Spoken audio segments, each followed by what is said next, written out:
이 본문을 좀 빠르게 정리를 하고 싶어서 강의안이 10페이지예요. 그죠? 10페이지를 드렸거든요. 그래서 좀 빠르게 진행하면서 읽으면서 빠르게 좀 해봤으면 좋겠다 생각이 있어서 그렇게 조금 더 자세하게 강의안을 드렸습니다. 우리가 어제 누구까지 봤죠? 기드온과 아비멜렉까지 봤죠. 우리 첫째 날 혹시 기억하시나요? 주사사가 6명 있고 소사사가 6명 있는데, 이 소사사는 앞에 있는 주사사를 연속하면서 설명하기 때문에 많이 나타나지 않는다라고 얘기했잖아요. 그러면 소사사의 패턴을 보셨나요? 첫 번째 나올 때는 몇 명? 1명. 두 번째 나올 때는 2명. 세 번째 나올 때는 3명 이렇게 나온다고 그랬죠. 그래서 이제 두 번째 주사사가 지나가는 기드온과 아비멜렉 뒤에 이제 누가 나오느냐 하면 이 소사사 얘기가 나오죠. 이제 그것부터 우리 좀 보려고 합니다. 자, 그런데 오늘 10장을 딱 펼쳐 읽으면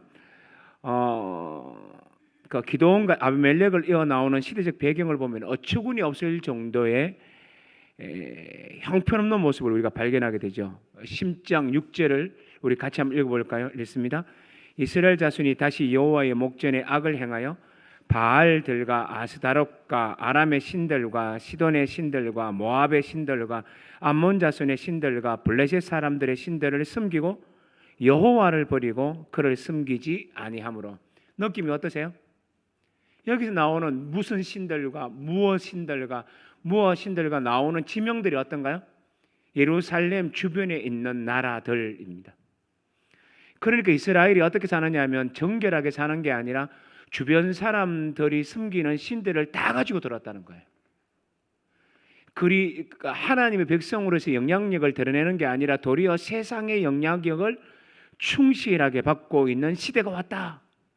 충분히 감지하시겠죠. 그래서 밑에 보면 1, 2, 3, 4, 5, 6 이렇게 일부러 눈에 보여줬게끔 쓰는 이유는 뭐냐?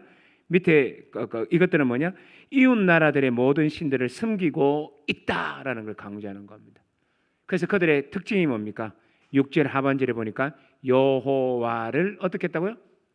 버렸다. 이렇게 이야기를 합니다. 버렸다. 특별히 오늘 이제 입다를 보면요. 입다는 이제 누구하고 어울리느냐 하면 이제 나중에 이제 이 모압의 그모스 신의 영향을 받았다는 걸 나중에 좀 알게 될 겁니다. 그러니까 입다가 누구를 바치죠? 자기 딸을 바치잖아요. 그게 어디서 왔냐? 바로 여기서 왔다는 것을 충분히 짐작할 수 있게 되는 겁니다. 그래서 어떻게 됐을까요? 그도 고난 당하죠. 그 고난 어떻게 당하는지 8절 볼게요. 8절 보니까 밑에 이렇게 나옵니다. 그 해에 그들이 요단강 저쪽 길라앗에 있는 아모리 족속의 땅에 있는 모든 이스라엘 자손을 쳤으며 열흘 동안 억압하였더라. 9절에 암몬 자손이 또 요단을 건너서 유다와 베냐민과 에브라임 족속과 싸움으로 이스라엘의 공고가 심하였더라. 이렇게 하는데 특별히 중요한 두 단어가 있어요. 뭐냐 하면 쳤다, 억압했다. 강의에도 그렇게 아마 나올 건데요. 그죠? 그 뜻을 밑에다가 살짝 적어놨어요. 뜻이 뭐라고요? 깨뜨리고 그 다음에요 뭉개버리고. 뭉개다는 느낌 아시나요? 뭉개다.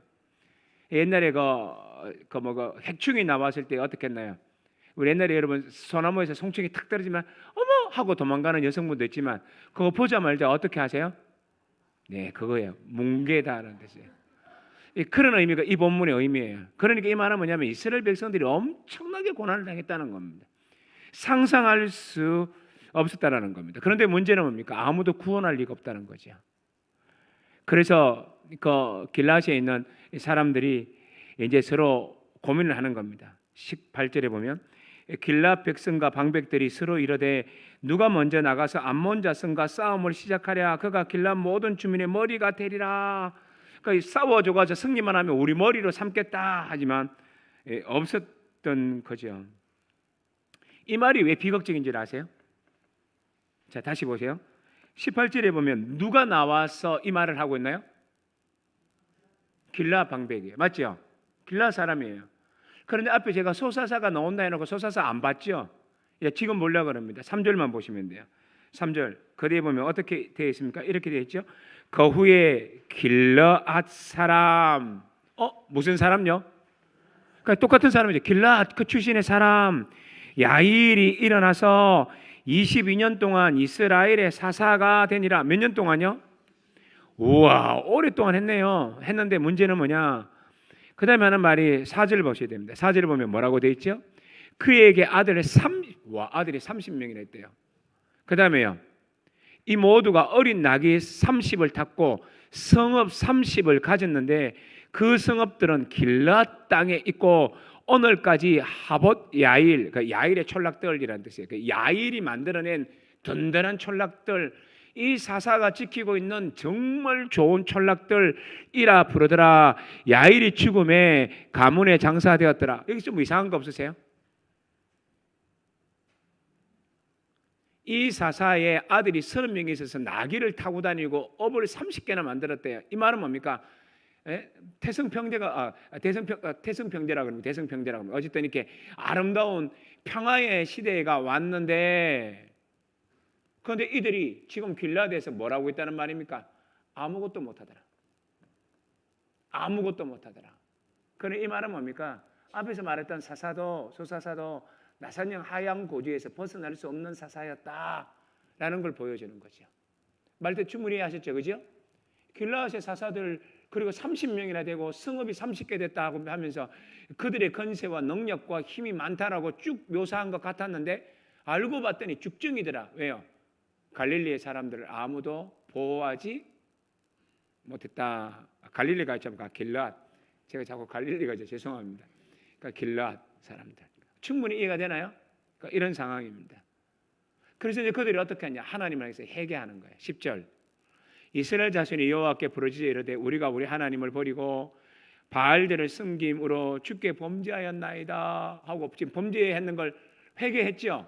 자, 그럼 바로 보지 말고 이렇게 회개하면 하나님 어떻게 해야 돼요? 귀여운 내 새끼. 그래 회개하는구나. 그래 용서할게. 이래야 되잖아요. 그죠? 그런데 아니에요. 성경 보십시다. 이 말 했는데도 불구하고 11절, 12절, 13절, 14절 읽으면 돼요. 교독합니다. 자하고 여호와께서 이스라엘 자손에게 이르시되 내가 애굽 사람과 아모리 사람과 암몬 자손과 블레셋 사람에게서 너희를 구원하지 아니하였느냐?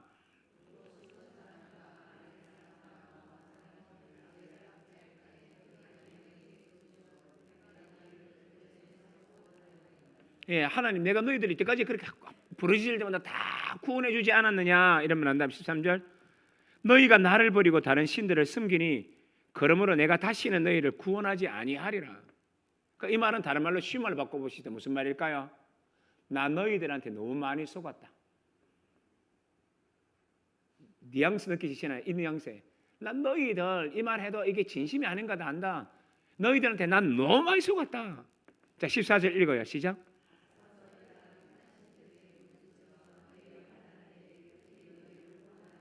그래서 하나님이 뭐라 그럽니까? 회개하는 백성들한테 그래 용서를 받아줄게 이렇게 말하는 게 아니고 뭐라 그래요? 너 좋아하는 신들 많잖냐? 아까 그 신들이 어디에 있었나요? 몇 절에 있었나요? 6절에서 묘사했잖아요. 엄청 많잖아요. 그러니까 너희들을 섬기는 그 신한테 가라. 그 신들이 너희들을 구원해 준다 하면서 하나님의 매몰차게 그들을 받아주지 않아요. 그러니까 백성들이 어떻게 해요? 더 간절하게 기도하는데 이번에는 조금 달라요. 15절 보십시오.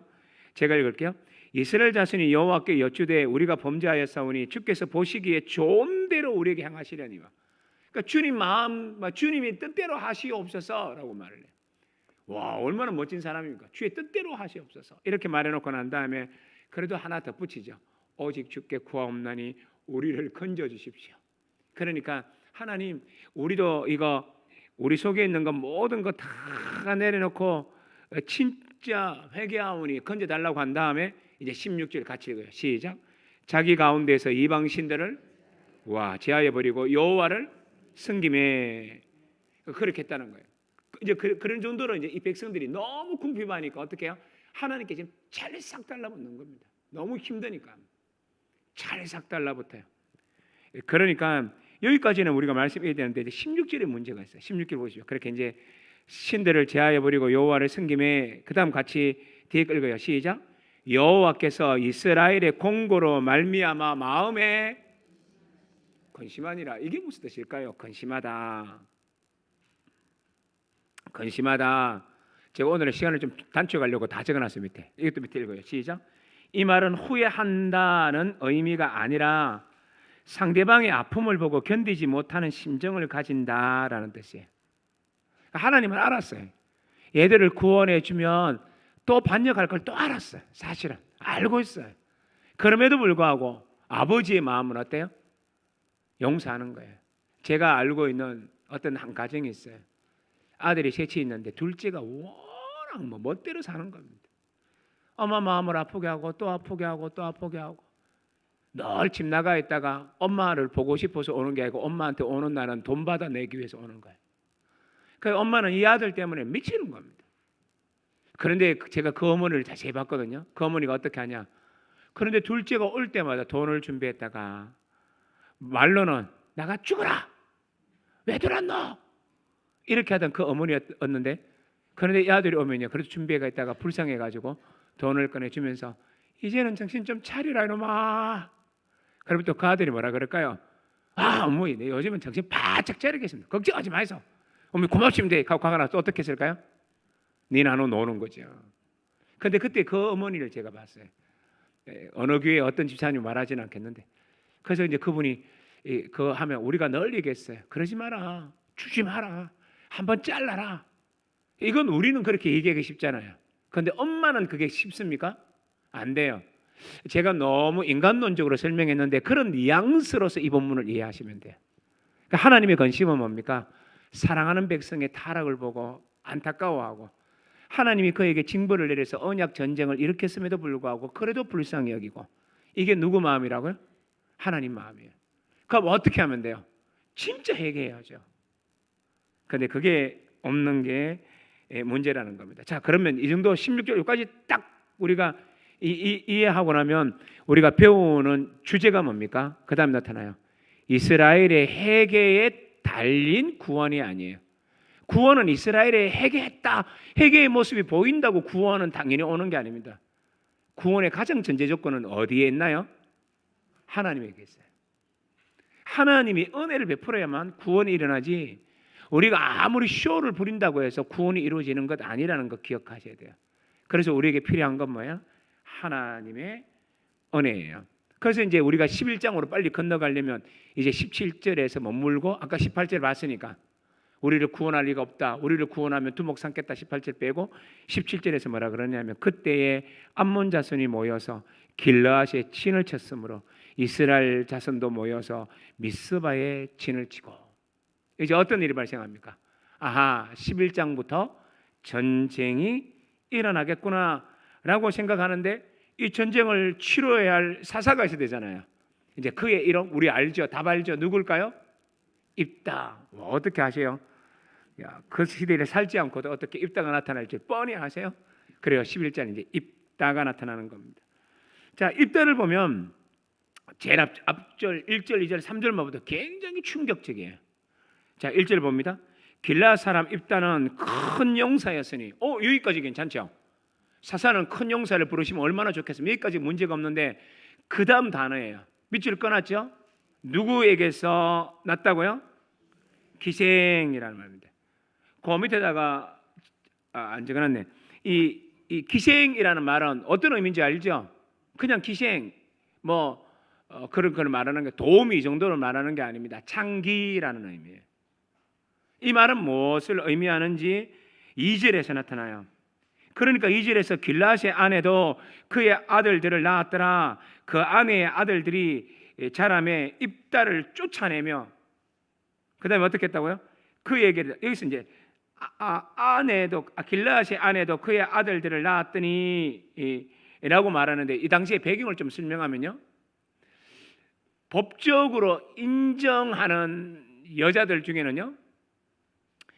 아내도 있지만 또 다른 아내도 있지만 첩들도 율법적으로 아니까 뭐죠? 법률적으로 유산을 상속받을 수 있게끔 만들어져요. 목사님 그런 게 어디 나옵니까? 잘 생각해봐요. 야곱에게는 실질적으로 아내가 몇 명 있었죠? 4명이에요. 2명은 라헬과 레아였고, 레아와 라헬이었고, 순서대로 말하면 나머지 2명은 누굽니까? 몸종들이었잖아요. 그 몸종들에서 나면 유산을 받아야 돼요? 못 받아요? 못 받는다고 생각하지만 아니에요. 그 몸중에서 났지만 어떻게 됩니까? 12지파를 이루어서 모든 기업을 받아내죠. 그러니까 첩이라고 해서 그 상속을 못 받는 게 아니에요. 그런데 오늘 다시 2절 보십시오. 그래서 저도 아내도 했지만 사실은 여러 아내를 통해서 애를 낳아서 첩도 분명히 있었을 겁니다. 맞죠? 그런데 그 사람들은 다 상속이 돼요. 그런데 누구만 쫓겨났다고 그럽니까? 여기서 무슨 말을 써요? 너는 누구의 자식이니?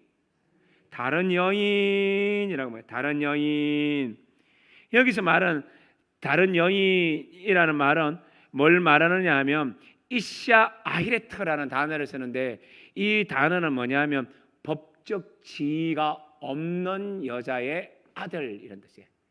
그러니까 입다는 어떤 사람입니까? 법적 지위를 받지 못하는 사람이라는 말이에요. 이해하시겠죠?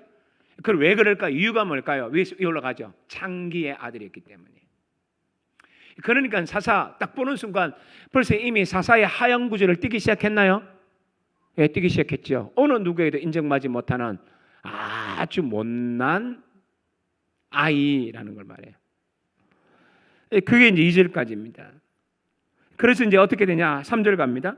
이에 입다가 그의 형제들을 피하여 돕당에 거주하며 그래도 이제 줄을 끊었죠. 잡류가 그에게로 모여와서 그와 함께 출입하였더라 이렇게 얘기합니다. 그런데 이 또 사사의 하향 구조를 띠는 또 진짜 또 한 가지 이유가 뭐냐면 잡류와 어울렸어요. 제가 이제 사사기와 관련된 여러 주석책들을 이번에 다시 한 번 더 봤거든요. 여러분하고 공부하니까 옛날에 좀 해놨지만 또 한 번 더 이제 옛날에 못 읽었던 책들 또 읽었지만 빠르게 읽었던 책들 다 꺼내서 읽어봤거든요.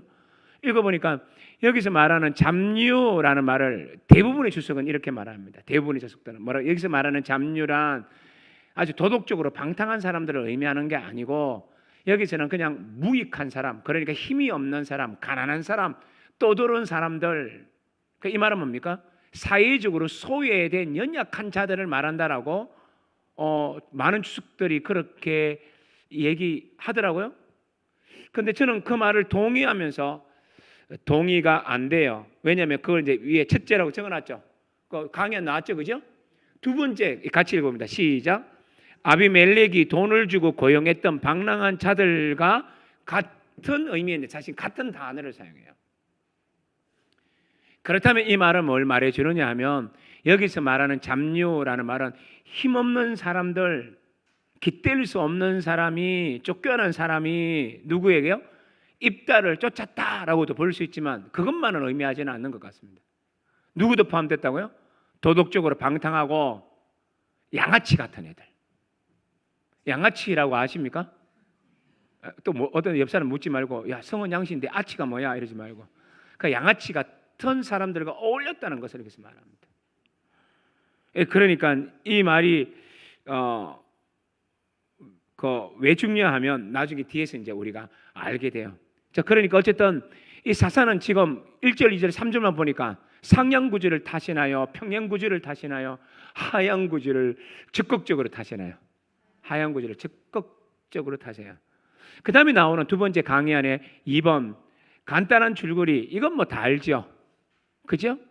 그러니까 이 사람이 쫓겨가 돕당에 사니까 그 사람이 1절에서 큰 용사인 줄 알고 이 길라시에 있는 이 사람들이 가가지고 장로들이 찾아가가지고 너 우리를 위해서 일 좀 해달라 하고 꼬드기죠. 그 다음에 하는 말이 뭡니까? 우리가 너를 두령 삼겠다, 두령을 삼겠다 이렇게 얘기하죠. 그럼 입다가 뭐라 그럽니까? 진짜요? 그럽니다. 그래서 이제 11절로 건너가면 이제 그 길라 땅으로 와서 이제 여호와 앞에 가서 말하는 장면이 나타나요. 11절만 볼까요? 여러분 11절에 뭐라고 되어 있나요? 자 11절에 자 11장 11절 같이 보면 9절부터 볼까요? 입다가 길라 장로에게 이르되 너희가 나를 데리고 고향으로 돌아가서 암몬 자손과 싸우게 할 때에 만일 여호와께서 그들을 내게 넘겨주시면 내가 과연 너희의 머리가 되겠느냐? 내가 너희들의 머리가 되겠냐? 약속했으니까, 그죠? 8절에서 약속했으니까. 그러니까 10절 길앗 장로들이 입다에게 이르되 여호와는 우리 사이의 정인이시다. 여호와가 우리 정인이다. 당신의 말대로 우리가 그렇게 행하겠다. 그러잖아요. 그러니까 11절 읽으셔야 돼요. 시작. 이에 입다가 길앗 장로들과 함께 가니 백성이 그를 자기들의 머리와 장관을 삼은지라. 여기까지는 뭐 흐름상 되게 좋아요. 근데 그 뒤에 구절 한번 읽어보십시오. 같이 읽어요. 시작. 입다가 미스바에서 자기의 말을 다 여호와 앞에 아뢰니라. 이게 무슨 의미일까요? 이중적인 의미가 가능해요. 첫 번째, 입다는 경건해서 하나님께 기도했다. 이걸까요? 제가 두 번째 의미는 살짝 남겨놓을까요? 아니면 다른 뉘앙스가 있을까요? 좀 이따 볼 겁니다. 어쨌든 입다는 따라가게 돼요. 입다는 따라가서 두령에게 되겠다는 약속을 받고 그 나라까지 오게 돼요. 그 다음부터 12절부터 쭉 내려오는 건 뭐냐면 입다는 왔음에도 불구하고 전쟁을 먼저 일으키지 않아요. 어떻게 할까요? 적들에게 편지를 보냅니다. 전쟁하지 말자. 너희들 물러가라. 이 땅은 우리 땅이다. 300년 동안 우리 땅이 됐는데 왜 이제 와서 말하냐. 너희들 말로 바꿔볼까? 너희들도 너희 그모스 신을 통하여서 땅을 그 신이 너희에게 허락해서 전쟁에서 승리해서 땅을 주면 그 땅을 너희들이 넙죽받았지 않냐. 우리도 마찬가지다. 우리도 우리의 신이 우리에게 승리 줘서 우리의 땅을 받았으니 우리 이걸 받은 거다.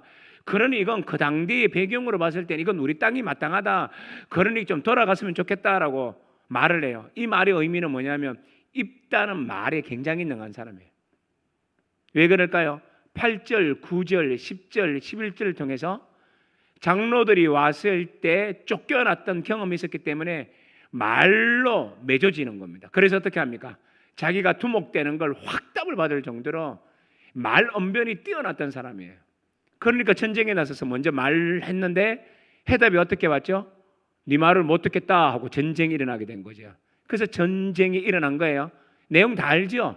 입다는 워낙 유명하니까. 그러니까 전쟁이 일어났는데 이 입다가 전쟁에 나가면서 어떻게 말하느냐면 이 구절은 좀 봐야 되겠죠? 그래서 이제 몇 절을 보느냐 하면 28절에 암몬 자손의 왕이 입다가 사람을 보내어 말한 것을 듣지 않았어요. 이제 이 편지를 말 듣지 않았죠. 그죠? 그러니까 어떻게 되냐? 29절 이에 여호와의 영이 입다에게 임하시니. 와, 이게 되게 중요하다 그랬어요. 이 구절이 우리 처음에 온내를 통해서 사사의 전형적인 구절이라 그랬죠. 누가 임한다고요? 하나님의 영이 임하는 겁니다. 그 입다도 하나님의 영이 임했어요. 와, 그러면 멋진 사람이 되어야 되는데 그렇지가 않죠. 입다에게 임하시니. 그 다음에 하는 말이 뭐냐면 입다가 길앗과 므낫세를 지나서 길앗이 미스바에 이르고 길앗이 미스바에서부터 암몬 자손에게 나아갈 때에 그가 여호와께서 서원하여 이르되 주께서 과연 암몬 자손을 내 손에 넘겨주시면 내가 암몬 자손에게 평안히 돌아올 때에 누구든지 내 집 문 안에서 나와서 나를 영접하는 그는 여호와께 들릴 것이요 내가 그를 번제물로 드리겠나이다 하니라. 그 엉터리 얘기를 해버리죠. 여호와의 성령이 임했는데도 불구하고 그 하나님을 의지하지 않고 조건문을 달고 난 다음에 마지막에 말도 안 되는 얘기를 합니다. 무슨 말을 합니까? 내 집에서 나오는 것이 무엇이든지 간에 내가 뭐로 바치겠다고요? 번제물. 번제물은 뭔지 알죠? 번제물이 뭡니까? 불로 태워 죽여버린 겁니다. 남는 게 하나도 없어요. 불로 완전히 태워 죽여버렸다는 겁니다. 이 말하고 나서서 나머지는 얘기하지 마십시다. 승리했나요? 승리하지 않았나요? 승리했죠. 그 승리해가지고 승전가를 부르고 집으로 돌아왔는데 짜잔, 집에서 누가 나오나요? 딸인데 그냥 딸이에요. 어떤 딸이에요? 무남 동료. 무남이 뭐죠? 예, 그렇죠. 아들이 없고 그 다음에요 동료, 딸 하나밖에 없는, 하나밖에 없어요. 또 이 말이 굉장히 중요한 의미가 12장에서 또 이게 굉장히 펼쳐지게 됩니다. 어쨌든 그 무남 동료라는 거 잘 이해하셔야 돼요. 그 넣으니까 어떻게 합니까? 입다가 믿음이 되게 좋은 척합니다. 내가 내 말로 하나님께 서원했으니 바치리라. 그러니까 입다의 딸이 그 말을 듣고 되게 슬퍼해요. 아버지가 그렇게 하나님께 순종한다 하니 나도 따르겠나이다. 그러나 지금은 못 죽고 내게 말미를 주소서 하면서 2개월을 말미를 받아서 어떻게 합니까? 자기 친구들과 함께 울면서 통곡하면서 지내잖아요. 그리고 시간이 지나자 입다는 어떻게 했다고요? 자기 딸을 번제물로 바쳤어요. 이게 이제 입다의 문제입니다. 이제 이건 뭐 여기서 더 이상 어려운 게 없으니까 한 가지만 해결하면 돼요. 입다가 딸을 번제로 바치다. 이것만 보시면 돼요. 그러니까 이게 이제 우리가 문제가 되는 겁니다. 그 사람들이 뭐라 그러는, 주석가들이 뭐라 그러느냐면 이 입다의 이 모습을 보고 뭘 얘기하느냐면 이제 3번으로 내려온 거예요. 내용 되게 쉽죠 오늘? 예, 3번요. 그래서 서원과 관련된 우리가 바른 이해를 해야 돼요. 번제물로 바치는 걸. 그래서 어떤 사람은 입다를 두둔하는 주석가들이 있습니다. 그래서 그들은 뭐라 그러느냐 하면 입다는 엉터리 사사가 아니라 정말로 멋진 순종의 사람이었다.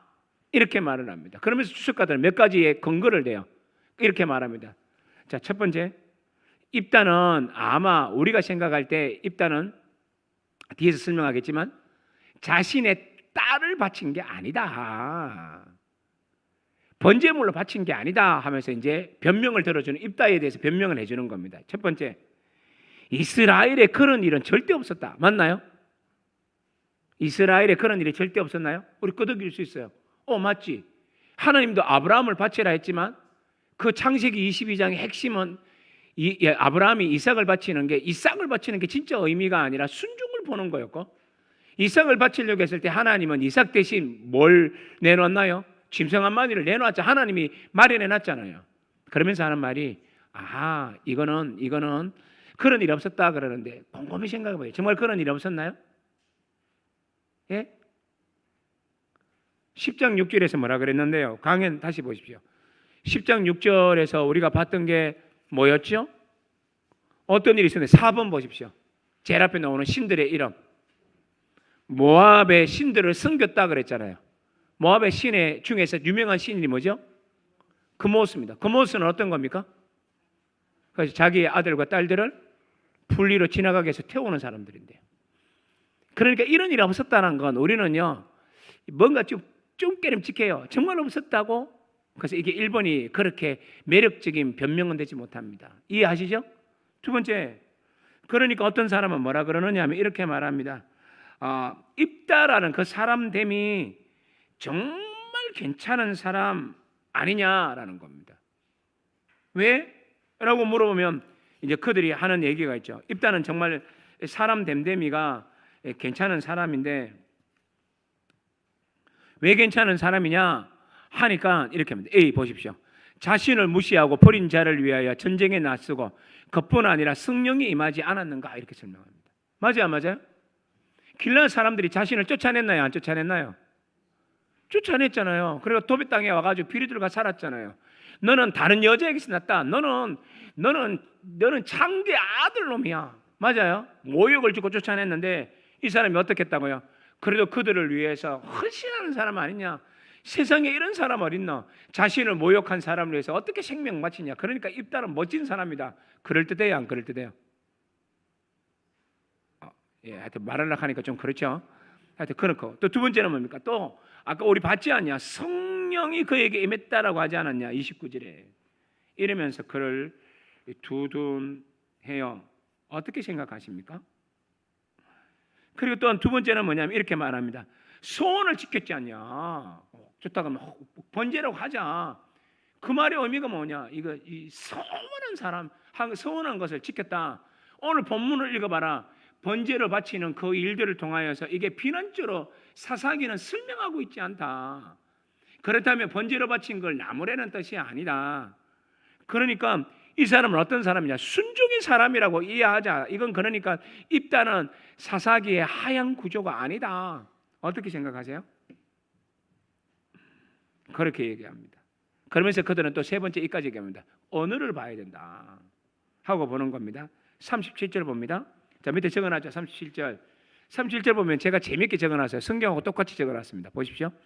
또 그의 아버지에게 이르되 이 일만 내게 허락하사 나들 2달 동안만 버려두소서. 내가 내 여자친구들과 산에 가서 나의 처녀로 죽음을 인하여 예곡하겠나이다 하니. 그래서 죽음이라는 단어가 나왔죠. 제가 그 죽음이라는 글자를 까맣게 하고 줄건 거 빼고 한 가지 특징이 돼 있는데 혹시 발견하셨나요? 어떤 단어로 적어놔요, 제가? 느낌이 어떻게 보여요? 크기가 작죠? 우리나라 본문에도 그렇게 되어 있습니다. 그러니까 일부러 그렇게 그대로 옮겨놨거든요. 이 말의 의미는 뭐냐면 이 본문에 죽음이라는 단어가 없다, 이렇게 해석하는 겁니다. 그래서 어떻게 말하느냐면 죽음이었으니까 어떻게 처녀로 인하여 예고한다는 겁니다. 그럼 이 말은 뭡니까? 결혼하지 못함에 대해서 온다. 그럼 이 말은 뭘까요? 입다가 자기의 딸을 죽인 게 아니고 성전에서 처녀로 끝까지, 결혼하지 않고 끝까지 죽을 때까지 성전에서 수종드는 여인으로 바쳤다라고 해석해야 된다, 이렇게 해석하는 사람이 있습니다. 그중에 제가 좋아하는 영어 번역이긴 한데요, NASB라는 데서 이렇게 번역을 하죠. 뭐라 그러냐면 그는 자신이 한 서원에 따라 그녀에게 행했다. 그리고 그녀는 남자와 관계를 맺지 않았다. 이렇게 뒤에 본문을 그렇게 얘기를 합니다. 우리 37절 말고 다른 본문에서 밑에 나오는 본문을 그렇게 번역을 해요. 그러니까 NASB도 어떻게 말하느냐 하면 번제를 바친 게 아니고 성전에서 봉사하는 여인이었다라고 해석합니다. 그래서 어떻게 두둔한다고요? 입다는 하향적 나성 구조에 있는 사람이라고 보기 쉽지 않다, 뭐 이렇게 보는 겁니다. 번제 바치지 않았다, 그렇대요. 아마 이런 소리를 꽤 많이 들었을 건데요. 그 다음에 하나가 더 있어요. 네 번째, 그러면 이제 번제의 의미를 뭐라고 해석해야 되냐 하면서 이제 어떻게 말하느냐 하면 승막에서 수종 드는 자라고 얘기를 합니다. 그래서 어떤 사람들은요, 이거 입다가 말할 때 무엇이든지 내 친문에서 나와서 나를 영접하는 그것은 이라고 번역을 해요. 그러니까 이 말은 뭐냐면 사람을 지칭하는 게 아니고 중성명사다, 이렇게 표현을 합니다. 이거 두둔하는 사람은. 그래서 동물을 포함해서 어떤 거든지 라고 해석을 한다, 이렇게 이제 두둔해 주는 사람이 있어요. 그러니까 이게 중성명사이기 때문에 어떻게 해석해야 되느냐 하면 내가 왔을 때 처음 나를 맞이하는 게 우리 집의 소나 우리 집의 양이면 그것을 번제로 드리고, 우리 집에서 나오는 그것이 사람이면 하나님께 드릴 거다, 이런 식으로 번역을 합니다. 이렇게 해석하는 것 좀 그럴듯하지 않나요? 그런데 이것에 대하여 한마디로 이것이 엉터리라고 한 번에 이걸 노할 수 있습니다. 어떻게 할까요? 밑에 적어놨어요. 잘못된 소원, 이걸 딸을 바치다라고 해석해야 되는데 이유가 뭐냐? 앞에 것을 한 번에 날릴 수 있는 성경적 근거가 있습니다. 읽어요. 시작. 번제라는 단어는 결단코 다른 의미로 사용된 적이 없어요. 성경에서 이 번제라는 단어는요, 다른 말로 사용한 적이 한 번도 없습니다. 전부 다 뭐로 사용했을까요? 진짜 번제예요. 불러 태워 죽인 겁니다. 그렇게 이렇게 아무리 장난쳐도 앞에 있는 구절이 형성이 될 수가 없습니다. 그렇다면 이 말은 뭘까요? 번제로 드렸다예요. 너무 쉽죠? 그리고 오늘 우리 번역처럼 번제로 드린 겁니다. 그럼 우리가 물어봐야죠. 어떻게 이게 사람을 번제로 바치는 게 가능하냐? 이게 뭐 이게 가능하냐? 라고 사람들에게 물어야 돼요. 그랬을 때 우리는 그 지명을 이해해야 돼요. 길라앗 사람에게 누가 찼어요? 암몬. 그러니까 이런 것들을 통해서 그 당대에 또 비류들, 이 사람은 누가요? 암몬과도 여러 가지로 왔다 갔다 했던 사람. 그러니까 이 사람들 누굽니까? 비류들이 누구예요? 암몬 족속의 영향을 받은 사람들이라고 보는 겁니다. 그래서 2절에 보시면 돕당으로 갔다. 돕당으로 갔다. 3절에 누가 보입니까? 비류들. 그러니까 전부 다 이 말은 뭐냐면 그 모스 신을 숨기는 사람의 영향을 받았던 사람이라는 겁니다. 누가요? 입다와 그 친구들이. 그러니까 이 사람들은 이스라엘 사람이고 하나님의 백성이라고 말은 하면서 진짜 문제는 뭡니까? 이 그모스 신에게 바치는 이 모든 풍속과 영향을 간직했던 사람이라는 거예요. 그러니까 이렇게 할 수 있었던 이유는 뭡니까? 성경의 말씀을 제대로 알았다면 이런 소원을 하지 않았는데 금오스의 영향을 받고 나니까 이들도 계속 악피리를 통해서 계속 영향을 받고 살아가니까, 친구들하고 살아가니까, 그 땅에서 여러 가지로 그렇게 살아가니까, 이건 에브라임에서 쫓겨나서 살고 있던 사람의 땅이거든요. 그러니까 금오스의 신을 숨기는 사람의 영향을 엄청 많이 받았었어요. 그러니까 어떻게 됩니까? 자기에게 영향을 받았던 그 금오스에게, 그 금오스라는 신에게 영광을 돌리고 힘을 얻고 구원을 받기 위해서 했던 그 모양을 자신도 모르게 가지고 들어온 거예요. 그래서 제가 옛날에 한번 이런 얘기 누누이 강조한 적이 있는데, 제가 영화, 소설이기도 한데 영화로 나왔는데, 헐리우드 키즈의 생애라고 옛날에 몇 번 제가 예화로 들었는데 혹시 기억나세요? 헐리우드 키드의 생애. 고등학교 시절부터 친구들이 놀기 좋아하는 친구들이 있었어요. 이 친구들은 뭐냐, 뭐 깡패 같은 친구들은 아니었고요. 그게 놀러 다니면서 즐기는 까불이 같은 친구들이었어요. 그게 뭐 주먹 쓰고 이런 애들이 아니고 자기들끼리 만들어서 재밌게 놀던 애들인데, 이 친구들의 이 특징이 뭐냐, 언제나 수업을 땡땡해야 하고 담 넘어가서 어디 가냐, 영화관 가기를 좋아했습니다. 특별히 미국에서 만든 헐리우드 영화는 무조건 보는 애들이었어요. 그래서 이 세 친구가 어떻게 하느냐면, 날마다 이 헐리우드 그 영화를 날마다 보면서 살아요. 이 기억나세요? 혹시 제가 했던 얘기? 그래서 이제 이 세 명의 친구가 어른이 되는데 어떻게 되냐? 그 중에 두 명이, 한 명은 뭐가 되느냐면 우리나라의 유명한 감독이 돼요. 요즘 말로 하면 봉준호가 되겠죠. 예? 또 두 번째는 두 번째 친구는 또 뭐가 되느냐면 극작가가 돼요. 극작가. 그리고 한 명의 친구는 뭐 이제 보통 평범한 샐러리맨이 되겠죠. 그런데 이제 이 감독이 이때까지 승승장구하다가, 요즘 말로 하면 천만 관객을 불러 모으다가 이제 자기 영화가 잘 안 되기 시작합니다. 그래서 굉장히 부침을 당합니다. 그때 이제 자기의 절친한 친구가 좋은 극본 하나를 줘요. 그러니까 친구가, 감독이 그 극본을 보니까 너무 멋진 겁니다. 그래서 그것 따라서 영화를 만들고 나니까 이게 뭐 영화가 엄청나게 수작이 나오게 된 거죠. 그래서 이게 어떻게 되냐, 이 영화를 통해서 모든 영화제의 상을 다 휩쓸게 되는 사람이 됩니다. 그러니까 이 사람이 대종상을 타기도 하고 뭐 청룡영화상도 타기도 하고, 더 이상 내가 영화제 얘기 안 해도 되겠죠? 그러면서 이제 이 대상을 타게 되게끔 되어 있었습니다. 다 그게 알려져 있었어요. 그런데 이제 감독이 어느 날 갑자기 뭐라고 하느냐 하면, 자기가 만들었던 영화가 갑자기 뭔가가 스쳐 지나가기 시작하는 겁니다. 그래서 이제 대종상이 받기 바로 전날에 곰곰이 자기의 영화와 극본을 살펴보다 보니까 갑자기 깨닫게 된 게 있었다는 겁니다. 그게 뭐냐, 옛날에 보아왔던 헐리우드의 영화의 명장면들을 아주 교묘하게 짜깁기를 한 극본이라는 걸 알게 된 겁니다. 그러니까 이건요, 찌엄마시한 평론가들이 다 알게 되고, 평론가들을 알면 이 감독은 완전히 망하게 되거든요. 그래서 이 친구가 어떻게 하냐, 자기 친구를 찾아갑니다. 불러내가지고 네가 나한테 어떻게 이런 극본을 줄 수 있냐, 나를 이렇게 망하게 할 수 있냐 하고요, 역사를 잡고 막 때리고 막 이렇게 치고받고 막 합니다. 그러니까 그 극작가 친구가, 제 생각으로는 그 당시에 누가 주인공이었냐면 최민수가 극작가였고, 아마 감독은 독고영재, 독고영재 잘 몰라요? 하여튼 그분이 감독이었는데, 그 서로 막 치고받고 하면서, 그래서 최민수가 막 웁니다. 울고 막 독고영재도 막 절규를 합니다. 그때 최민수가 하는 얘기, 최민수가 아니죠, 그 극작가가 하는 얘기가 이런 얘기를 합니다. 나도 몰랐어 라고 얘기해요. 나도 몰랐어. 내가 이것을 가지고 온 줄 나도 몰랐다고. 옛날에 그 영화를 많이 보고 그것도 내 삶 속에 이게 썰여 있어서 그게 나도 카피한 건 줄 몰랐다고 하면서 얘기하는 영화의 주제가 그거예요. 그 영화의 제목이 헐리우드 키즈의 생애. 이게 원래 소설이거든요.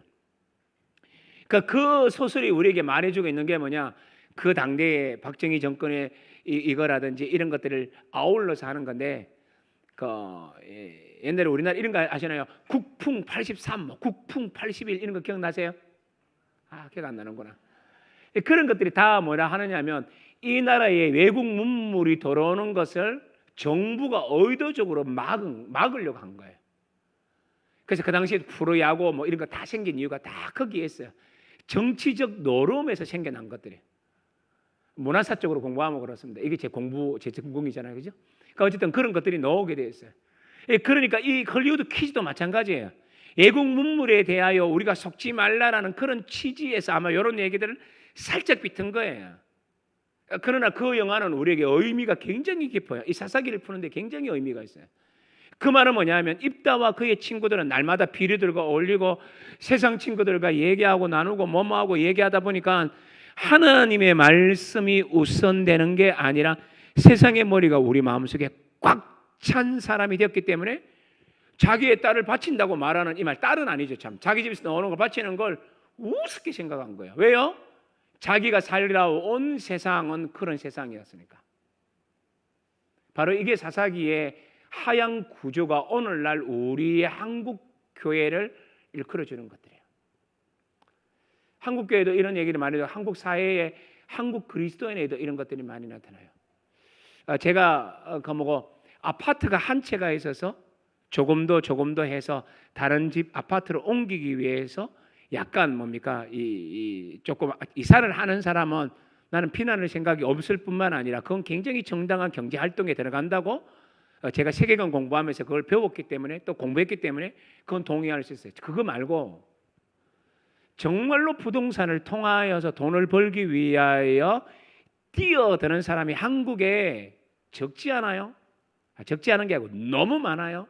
왜 그럴까요? 하나님의 음성을 듣지 않아서 그래요. 하나님의 음성은 뭐냐면 땅을 가지고 장난치면 안 된다고 얘기했어요. 명확하게. 그런데 그들은 하는 이유가 뭘까요? 세상의 논지가 거기 때문에 아직도 안 하나. 그 얘기 들으면 나만 세상에서 뒤처지는 것 같고, 야, 너 그 자녀 지금 학원 안 보내고 그 일타 강사한테 안 보내준다고 네 미쳤나? 그러면 네 아들, 네 딸들 전부 다 딸아지 학교 가도 된단 말이가? 그러면서 친구들이 뭐라 그럽니까? 네 미쳤나? 그래 살다가 네 아들 전부 다 밥 못 비려 먹는다. 어떻게 하면 사는 줄 아나? 요렇게 해라 라고 하는 그 학부의 얘기들을 우리 너무 많이 듣고 있지 않나요? 그래서 이제 심지어 권사님도, 심지어 장로님도, 심지어 목사도, 우리 집은 아닙니다. 제가 워낙 놀면서 살았기 때문에 우리 애들한테 그랬거든요. 대학교는 중요하지 않다. 대학교만 들어가라. 거기서 두각을 나타내는 자가 미래를 지배하리니. 저의 논지는 그거거든요. 우리의 인생은요, 고등학교 때 수학 잘하고 역사 잘하고 이것 때문에 우리나라는 모든 걸 재편해 놓았는데 제가 봤을 때 그거 아니더라고요. 제가 신대원에 딱 가보니까 날고 기는 학교에서 왔던 이러면 또 우리 동료를 까는 게 되네. 하여튼 그 친구들도 대단하지 않더라고요. 왜요? 전공에 들어오니까. 우리가 진짜로 푸는 전공에 들어오니까 아무런 힘을 못 발휘 하더라고요. 그래서 제가 그걸 누누이 느꼈거든요. 제 아들, 딸한테 뭐라 그러냐면 신나게 놀아라. 제 딸이 고등학교 2학년 때 영락교회, 서울 영락교회 알죠? 고등부가 숫자가 작겠죠? 엄청 많아요. 그런데 회장하겠다네? 그러니까 제 아내가 뭐라 그러냐면 하지 마라 연아, 안 그래도 공부 못하는데 니 회장하면 더 못한다. 이게 제 아내의 논지였고, 저는 뭐라 그러냐면 아니다, 너의 미래는 하나님이 인도하신다. 주일날은 무조건 교회에서 놀아라. 책도 하나도 안 받아도 괜찮다. 토요일날 놀아도 괜찮다. 월화수목금 노냐고, 아니 조금만 하고 놀아도 괜찮다. 이게 제 논지였거든요. 놀아라 그랬거든요. 왜요? 대학만 들어가면 어느 괜찮다, 전문대도 괜찮다, 어디든 들어가라. 들어가서 거기서 두각을 나타내. 이게 제 논지였었어요. 그러니까 저는 좀 빼주세요. 요 영역에 대해서만큼은. 그런데 오늘날 많은 사람들이, 중직자들이 어떻게 하냐면 자녀한테 이걸 얘기합니다. 예배 드리냐? 이거 체크해요. 예, 예배 드렸습니다. 됐다. 들어가서 공부해라. 이렇게 바뀌어요. 이게 우리들이 언니는 생각하면 지혜로운 사람 같지만 아니에요. 하나님 방식은 그걸 말하는 게 아닙니다. 옛날에 미국에 서부 개척을 할 때 사람들이 서부로 개척에 나갈 때 달리기 시작했어요. 그렇죠? 예를 들면 좋은 예는 아닌데 달렸을 때 두 종류의 사람이 있었대요. 월요일부터 토요일까지 달렸다가 주일을 예배드리고 쉬는 사람들과 월화수목금 토일을 달렸던 사람이 있었대요. 결국 어떻게 된지 다 아시죠? 하루를 쉬었다 간 사람이 더 멀리 가게 돼요. 이게 뭐야? 하나님의 창조적 원리거든요. 그런데 이런 것들이 우리 머릿속에 막 들어오는 거 아닌가요? 사람들 막 줄 서지 않나요? 예? 예, 줄 서는 거 있어요. 여기 가야만 내가 뭐 될 수 있으니 부당한 사람인 줄 알면서도 그 부당한 일들을 같이 하는 거예요. 줄 서서 높은 자리 가려고 하는 일들. 이런 것들이 전부 다 뭐냐? 세상의 사고방식이 들어와서 그래요. 좀 더 노골적인 얘기는 제가 마지막 날 한다 그랬죠. 그죠? 그때 얘기할 거예요. 이런 것들이 들어오는 겁니다. 여러분 곰곰이 한번 생각해 봐요. 진짜 뭐가 우리의 인생을 살려요? 하나님의 법칙 아닌가요? 하나님의 법칙. 하나님 뜻대로. 그럼 자꾸 우리 머릿속에 다른 걸 자꾸 집어넣죠. 세상을 닮아 가죠. 그래서 그런 일들이 일어났다라는 겁니다. 그 정도만 얘기할까요? 그럼 세 번째, 그러면 입다는 자신의 그 사람됨이 아까 괜찮다 그랬잖아요. 자기를 무시한 사람에서 전쟁이 나서고, 그죠? 성령이 막 임하고 이렇게 얘기한다 그랬죠. 제가 앞에 조금 설명을 드렸는데 이 사람의 내용도 그게 아니에요. 그래서 아까 우리 11절만 빨리 봅시다. 11절. 아까 11절에서 뭐라 그랬죠? 11절. 이에 입다가 길랏 장로들과 함께 가니 백성이 그를 자기들의 머리와 장관을 삼은지라. 입다가 미스바에서 자기의 말을 다 여호와 앞에 아뢰니라. 아까 이거 우리가 기도로 해석한다 했잖아요. 그죠? 근데 그러면서 제가 뒤에 뭐라 그랬나요? 그게 다일까요? 이 말의 의미가 뭔지 아십니까? 기도했다는 의미는 아닙니다. 문맥에서 뭐라 그런 줄 아십니까? 장로들이 말을 하고 나를 우두목으로는 겉으로는 삼았는데 그런데 뭘 공증이 없어요. 공증을 누구 앞에서 하는 겁니까? 여호와 앞에서 하는 겁니다. 이게. 그러니까 11절 하반절은 어떤 뉘앙스가 있느냐 하면 내가 두목 되기를 원하는데 너희들이 허락했지. 좋아. 지금 너 삼는다고 말도 했지. 그러나 이건 공증해야 돼. 누구 앞에서요? 여호와 앞에서. 이 말은 어디에 있나요? 하나님께 기도함에 있나요? 아니면 우두머리 되고자 하는 욕망에 있나요? 거기 있습니다. 그래서 이제 9절, 10절, 8절, 9절, 10절, 11절의 핵심 키워드는 기도가 아니에요. 핵심 키워드는 무슨 단어일까요? 두목에 있어요. 우두머리에 있어요. 이게 입다의 사람됨이라는 걸 빠르게 정리할 수 있어요. 그러면 30절. 그럼 목사님 그러면 우리 앞에서 봤잖아요. 29절에서 여호와의 영이 우리에게 임했다라고 말하지 않았나요? 맞죠? 그럼 이 사람도 괜찮잖아요. 예, 맞아요. 성령이 임한 건 괜찮아요. 그런데 초점이 어디에 있는지 보셔야 돼요. 몇 절을 보느냐면 30절, 31절 보셔야 돼요. 여러분 30절 보십시오. 30절 보면 이런 말이 나옵니다. 그가 여호와께 서원하여 이르되 주께서 과연 암몬 자손을 내 손에 넘겨주시면 내가 암몬 자손에게서 평안히 돌아올 때 누구든지 내 집문 안에서 나와서 나를 영접하는 자는 그는 여호와께 돌릴 것이니 내가 그를 번제물로 드리겠나이다. 이렇게 얘기하잖아요. 그렇죠? 그런데 이 30절을 제가 다시 번역을 해볼게요. 30절을 제가 다시 번역을 해봅니다. 29절에서 성령이 임했는데도 불구하고 그는 정말 성령의 사람인지를 보기 위해서는 30절을 다시 봐야 돼요. 자, 근데 제가 30절을 어떻게 한다 그랬나요? 번역을 다시 한다 그랬죠. 그가 여호와께 서원하여 이르되, 빨리 성경 보세요. 30절. 서원하여 이르되 만일 주께서 과연 제가 여기까지 읽어 내려가면서 어떤 한 단어를 집어넣었어요. 그래요. 이 뉘앙스예요. 만일 과연 그렇게 해준다면 뭘 달고 있죠? 조건을 달고 있어요. 그런데 어떤 사람이 조건을 달고 있나요? 29절. 성령이 임한 사람인데도 불구하고. 그러니 입다는 어떤 사람이냐면 성령에 사로잡혀서 살고 있는 사람이 아니라는 걸 보여주고 있어요. 그러다 앞에 있는 내용과 뒤에 있는 내용 8, 9, 10, 11절과 29절, 30절을 종합하면 이 입다는 어떤 사람이라는 것을 우리는 금방 알게 되죠. 욕망과 불신의 사람이라는 것. 이거 다 적어놨네. 강의 안에. 강의는 제가 안 적어놓은 줄 알았는데 강의는 다 놨죠. 앞에 만일 주께서 과연 맞죠? 강의는 다 적어놨네요. 그렇게 아까 다 적어놨는데 안 적어놓은 줄 알고 제가 막 설명했었어요. 읽으면 되는데. 그래서 9절, 11절의 내용도 공정하는 행위가 되고 머리에 초점됐다는 거. 설명했죠? 그리고 여기서 만일 뭐예요? 불신의 사람으로 살아가요. 그뿐만 아니에요. 또 이 사람은요, 딸을 위해서 울고 하나님을 위해서 서원한 사람, 희생을 드린 사람으로 보기 쉽지 않아요. 우리 앞에서 그렇게 해석했잖아요. 아니에요. 그렇게 보기 쉽지 않아요. 이것도 보셔야 돼요. 34절 보십시오. 34절. 34절에서 뭐라 그래요? 34절. 자, 34절. 뭐라 그러냐면 입다가 미스바에 있는 자기 집에 이를 때에 보라 그의 딸이 소굴을 잡고 춤추며 나와서 영접하니 이는 그의 무남 동료라. 이 번역이 정말 잘 됐어요. 옛날 번역에는 이렇게 안 돼 있었거든요. 이번 개역개정은 번역이 잘 돼 있었어요. 이 부분은. 그래서 여기서 뭐냐면 보라라는 말 때문에 옛날에 이걸 빼놨거든요. 그러니까 이 본문이 제일 해석이 이 말이 없으면 35절의 강조점이 달라지거든요. 그런데 여기서는 뭐라고 나왔다고요? 보라라는 말이 있어서 강조하는 말이 생겨버려요. 3, 4절에 강조하는 말이 뭐예요? 무슨 얘기입니까? 하나밖에 없는 딸인데 무남동녀인데 이걸 강조하고 있는 단어예요. 3, 4절은 말뜻 이해하시겠죠?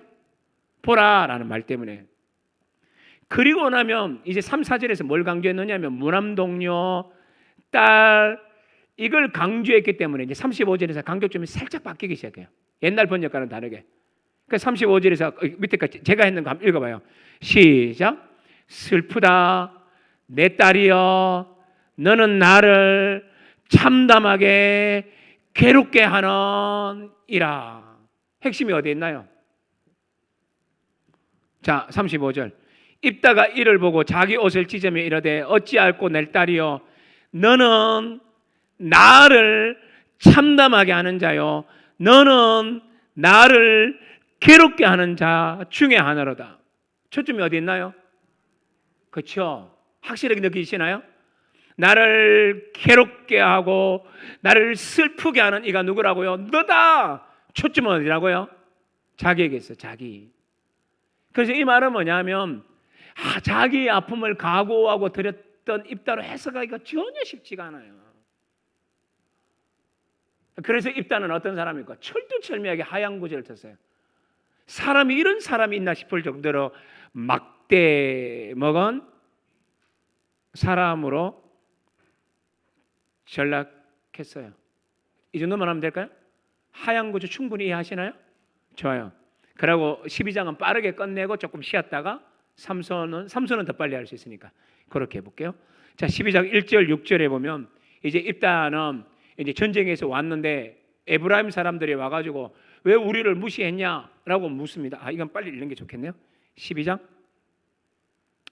에브라임 사람들이 12장 1절에 모여 북쪽으로 가서 입다에게 이르되 네가 암몬 자손과 싸우러 건널 때에 어찌하여 우리를 불러 너와 함께 가지 아니하였느냐? 우리가 반드시 너와 네 집을 불사르리라 하니 입다가 그들에게 이르되 나와 네 백성이 암몬 자손과 크게 싸울 때에 내가 너희를 부르되 너희가 나를 그들의 손에서 구원하지 아니했기 때문에 나는 너희가 도와주지 아니한 것을 보고 내 목숨을 돌보지 아니하고 건너가서 암몬 자손을 쳤는데 여호와께서 그들을 내 손에 넘겨주셨는데 너희가 어찌하여 오늘 내게 올라와서 나와 더불어 싸우고자 하느냐?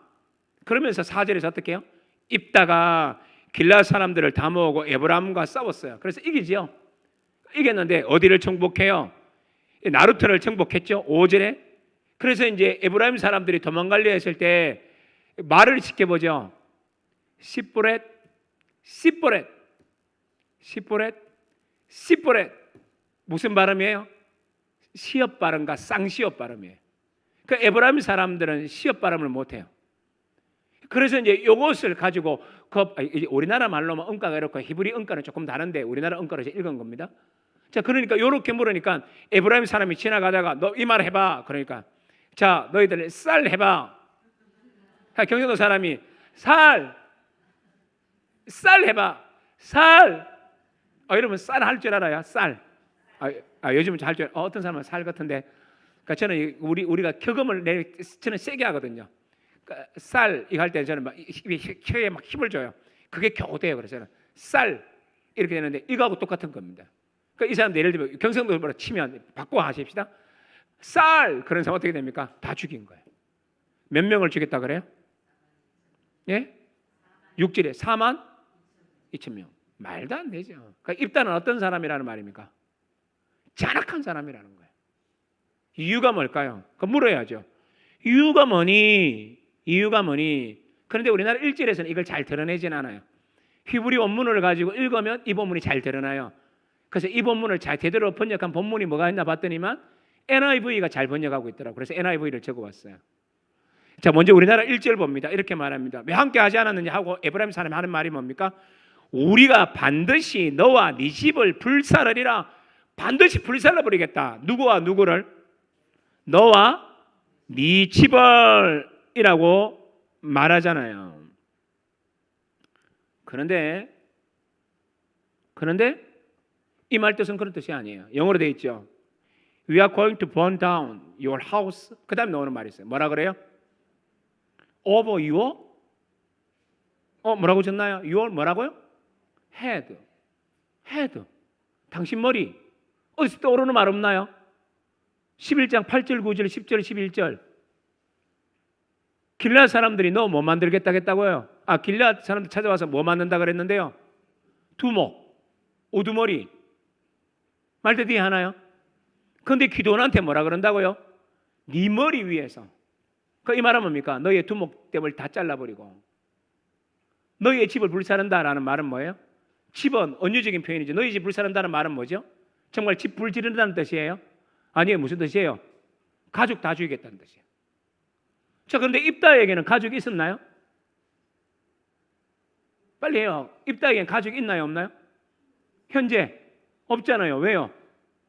딸이 뭐니까? 무남동녀니까. 그러니까 무남동녀를 자기 손으로 죽일까 자기도 좀 불편한데 이 에브라임 사람이 와서 뭐라 그럽니까? 네 머리 위에서 어떻게 해요? 머리 위로 어떻게 해요? 너희 식구 다 죽겠다. 그러니까 이 열받은 겁니다. 자기의 두목댐을 지키기 위해서 딸까지 바쳤는데 뭐라고? 내 머리 위에 사겠다고. 이 말은 뭐라 받아들입니까? 나를 여기서 내리겠다는 거예요. 나를 여기에서 뭡니까? 박살내겠다는 거예요. 그러니까 에브라임은 뭘 지켜야 돼요? 자신의 두목댐을 지켜야 돼요. 그러니까 이 사람은 어떤 사람이냐? 앞에서 봤던 분석이 정확해요. 어떤 사람이냐? 자기의 욕망을 위하여 분투했던 사람. 그래서 에브라임하고 뭐라고 합니까? 타협하지 않죠. 제가 앞에서 뭐라 그랬나요? 입다는 말을 잘하는 언변가라 그랬나요? 말을 못하는 우둔한 사람이라 그랬나요? 말 잘하는 협상가라 그랬잖아요. 그런데 에브라임하고 협상하지 않아요. 죽여버려요. 왜 그럴까요? 뭐가 위협받았으니까요? 자기 머리, 자기의 높아짐. 이 정도로 야망가였어요. 그래서 딸을 바치는 건 어떻게 했다고요? 세상적 세계관에 물들어서 이런 일을 한 사람이 누구냐? 입다였어요. 어떻게 생각해요? 이때까지 우리가 성경을 보는 해석하고 너무 다르죠? 이때까지는 어땠나요? 그래도 입다는 순종했대. 얼마나 그 아버지 마음이 아플까? 이 사람이 전쟁에 왔는데 자꾸 시비 거니까 너희들이 전통당한 거지. 원래 입다는 그런 사람 아니야? 라고 좋게 보려고 했는데 성경의 문맥적 구조와 단어들을 분석하고 흐름을 분석하니까 영반대가 나와요. 이 말은 뭘 말할까요? 끝났다. 누가? 사사는 끝났다. 하나님 보시기에 형편 없다. 자, 여러분 입다는 정말 형편없는 거 맞나요? 정말 형편없죠. 그런데 아까 제가 말해요. 사사기는 하향 구조니까 입다 다음에 한 명 더 남았어요? 안 남았어요? 그러면 입다가 이 정도로 형편없는데 삼손은 어떨까요? 안 봐도 알겠죠. 그럼 보지 말고 오늘 여기서 공부 끝낼까요? 삼손은 빠르게 볼 겁니다. 그래서 이제 삼손은 얼마나 더 엉터리인지, 얼마나 제가 이 말을 이렇게 개차반인지 이제 우리가 볼 거예요. 그러니까 지금 시간은 12분인데 우리 첫째 날처럼 20분까지 푹 한숨 주무시고 뭐 샤워도 하시고 또 뭡니까? 딸도 만나고 오시고 서울도 갔다 오신 후에 20분에 만나겠습니다. 자, 그때 만나겠습니다.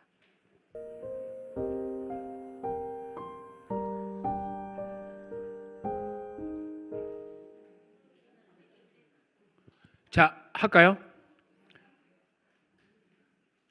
이제 우리가 삼손을 들어가기 전에 저번에 첫째 날 구조에서 봤던 것처럼 서론, 본론, 결론 들었고, 그죠? 이중 서론, 이중 결론. 본론에서도 주사사와 소사사가 나뉘는데, 소사사는 첫 번째 사사를 얘기하고 난 다음에 소사사가 들어오고, 또 기드온과 아비멜렉 다음에 소사사가 들어올 때 한 명, 두 명을 설명하다가, 세 번째는 특이한 구조를 가지는데, 입다가 나오고 삼손이 끝난 다음에 나오는 게 아니고, 입다와 삼손 사이에 세 명의 사사가 나온다. 요 구조 봤죠? 그래요. 나 집에 가서 보면 그렇게 나와요. 그러니까 첫 번째 주사사 다음에 나오고, 두 번째 주사사 다음에 나오고 했는데, 세 번째 주사사에는 소사사가 중간에 나와요. 그렇다면 이것도 어떤 의미가 있을 거라는 거죠. 연속성이긴 한데 어떤 연속성을 가질까? 이것만 빠르게 재빨리 살펴보고 삼손으로 뛰어들 겁니다. 자, 그러면 이제 입다와 삼손 사이의 소사사 이야기를 조금만 하자 해놓고는, 소사사가 한 것이라고는 아이를 많이 낳았다. 구약에서는 축복 아닌가? 그러니까 이걸 빨리 한번 보시죠. 몇 장이냐면 13장. 네? 12장. 12장에 보면 왜 12장? 12장 하반절에. 그렇죠? 자, 하반절에 넣으면 8절. 그 뒤를 이어 after him 기억나시죠? 소사사에는 언제나 정형적인 문구가 있는데 여호와 목전에서 악을 행하여가 아니라 after him 거기 나오는 것처럼 여기도 그 뒤를 이어 베들레헴의 입산이 이스라엘의 사사가 되었더라. 그의 아들 30명과 딸 30명을 두었더니 그가 딸들을 밖으로 시집 보냈고 아들들을 위해서는 밖으로 여자 30명을 데려왔더라. 그가 이스라엘의 사사가 된 지 7년이라. 입산이 죽고 베들레헴에 장사되었더라. 그 다음에요. 또 쭉 하다가 13절 보십시오. 압돈이 이스라엘의 사사가 되었더라. 14절 그에게 아들 40명과 손자 30명이 있어 어린 낙이 70마리를 탔더라. 이렇게 하면서 쭉 설명하죠. 그러니까 이제 나타나고 있는 사사들의 주 특징이 뭐예요? 두 번째는 빼지만 첫 번째, 세 번째는 뭐라 그럽니까? 애 많이 낳았다. 여러분 구약에서는 애 많이 낳는 게 축복이에요? 저주예요? 축복이죠. 그런데 오늘 본문은 꼭 그렇게 말하고 있지 않는 것 같아요. 에이, 목사님 그게 어디 나오는데요? 그게 9절입니다. 9절 같이 읽어요. 시작. 그가 아들 30명과 딸 30명을 두었더니 그가 딸들을 밖으로 시집 보내었고 아들들을 위하여는 밖에서 여자 30명을 데려왔더라. 그가 이스라엘의 사사가 된 지 7년이라. 뭐 이렇게 얘기하면 별 문제 없는 것 같은데 바로 여기서 중요한 게 밖으로라는 겁니다. 밖으로 하면 떠오르는 게 뭐죠? 이성철의 희야. 밖으로 나가버리고, 희야는 아니구나 참. 그 밖으로예요. 근데 이 밖으로 단어는 똑같지만 이 밖으로라는 말이 뭐냐면 두 가지 의미가 있습니다. 첫 번째는 뭐냐면 타국으로, 외국으로, 그러니까 이스라엘이 아닌 다른 나라로, 이게 문자적인 의미예요. 그런데 의미론상으로 두 번째로 어떻게 또 해석하느냐 하면 두 번째 다른 지파라고 번역할 수 있어요. 그런데 많은 주석가들은 다른 지파라고 번역을 해요. 저 동의합니다. 동의해요. 그러나 이렇게만 해석할 수 있는가? 아닌데. 왜냐하면 사사는 이미 입다를 통하여서 그모스에 물들어 있었던 사람이잖아요. 맞나요? 그러면 삼손의 시대에 오면 어떠냐? 삼손은 말할 것도 없고 삼손의 방백들도 이방에 이미 물들어 있어요. 그렇다면 이 구절은 단순하게 다른 지파라고 보기는 쉽지 않아요. 그래서 이중적 의미를 다 취해야만 돼요. 목사님 그런 증거가 있나요? 예, 있죠. 그래서 여러분 몇 페이지를 보느냐 하면 8페이지를 보셔야 돼요. 8페이지 5번을 보셔야 돼요. 8페이지 5번. 삼손과 관련해서 굉장히 비극적인 한 가지 사건을 우리는 추려냈어요. 뒤에서는 이 얘기 안 할 겁니다. 삼손을 파는 누구요? 와, 백성들이 삼손을 팔아요. 누군데? 사사인데 사사를 팔아버려요. 그래서 이걸 보자는 겁니다. 15장 11절. 여자 사람 몇 명이? 우와, 3,000명이 에담바위 틈에 내려와서 삼손에게 이르되 너는 블레셋 사람이 우리를 다스린 줄을 알지 못하느냐? 네가 어찌하여 우리에게 이같이 행하였느냐 하니 삼손이 그들에게 이르되 그들이 내게 행한다래 나도 그들에게 행하겠노라 하니라. 그 다음에 우리가 너를 묶고 블레셋 사람의 손에 넘겨주려고 왔다. 그렇다면 너희가 직접 나를 죽이지 않겠다고 맹세하여라. 그러니까 뭐라 그래? 그들이 좋다. 우리가 너를 묶고 그들의 손에 넘겨주기만 하고 너를 직접 죽이지는 않겠다.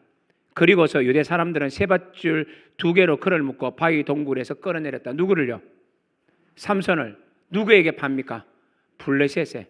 누가요? 11절. 누가요? 유다 사람 한 명이요? 그렇죠. 이 말은 뭘 말해줍니까? 이미 물들었어요. 물들었다는 겁니다. 그래서 구절을 봤을 때 입다를 통해서 삼손까지 오는 시대적 영향력 속에서 저는 감히 어떻게 묘사하고 싶으냐 하면 이미 물들었다. 그래서 9절은 다른 지파라고도 해석이 가능하지만 12장 9절 앞에서 우리 봤던 거. 그 9절은 밖으로라는 말은 뭘 포함한다고 보는 거예요? 이방. 이 말은 뭡니까? 사사의 하향 구조의 극치를 지금 달리고 있는 겁니다. 그런 가운데서 누가 나타나요? 짜잔! 삼손이 나타나. 우리가 굉장히 오해를 많이 하고 있는 삼손이 나타난 거죠. 삼손은 멋진 사사라고 생각했지만 아니요. 가장 보잘것없는 사사가 나타납니다. 그래서 13장은요. 읽지 않아도 돼요. 엄마, 아빠가 있는데 하나님이 늦게 아기를 주죠. 누구를 줍니까? 삼손을 주는데 그때 하나님이 주실 때 핵심은 이겁니다. 네가 아이를 가지게 될 건데 그 아이는 뭐라고요? 나실인. 이걸 강조합니다. 포도주 마시지 말고 머리 밀지 말고 부정한 거 마시지 말고. 이 말은 뭐냐면 민수기에 나타나는 나실인에 대한 규정하고 연결돼요. 그럼 뭡니까? 머리 깎지 말고 또 뭐죠? 시체 만지지 말고 술 마시지 말고 뭐 이런 것들입니다. 그래서 이 말은 뭘 말하느냐면 거룩한 백성으로 살아라라는 뜻이에요. 그래서 삼손에게 요구되는 건 뭡니까? 겉으로 드러난 규례를 지킬 뿐만 아니라 속에 있는 거룩성을 간직하는 것이 누구냐? 나실인이에요. 그래서 여러분 집에서 빨리 읽으시면 이거 안 읽어도 됩니다. 13장은 그래서 나실인인 태어난다 하니까 아내가 그 말을 듣고 누구냐고 그 여호와 사자에게 묻지 않으니까 자기 남편에게 내 못 물어봤다. 이름을 모른다. 그러나 사자가 이런 얘기를 하더라. 그러니까 남편이 하나님을 부르잖아요. 그때 다시 여호와의 사자가 나타나서 나실인에 대해서 계속적으로 얘기를 합니다. 그렇다면 이 말은 뭐냐? 삼손은 나실인이다. 거룩한 자가 태어나 이스라엘을 구원할 것이다 라는 것을 계속적으로 설명하는 구절이에요. 그게 1번 6페이지 계속적으로 내려가는 겁니다. 자, 그런데 문제는 뭐냐?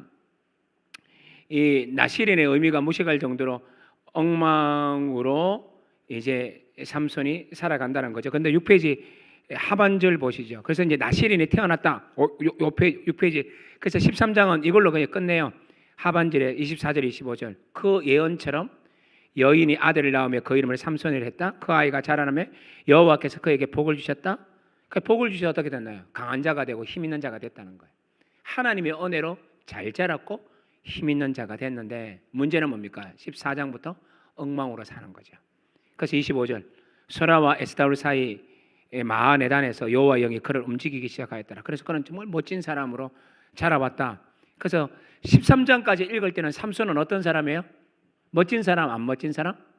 멋진 사람. 기대가 되는 사람, 기대가 안 되는 사람? 기대가 되는 사람. 자, 우리 기대를 걸고 이제 뚜껑을 열어봐요.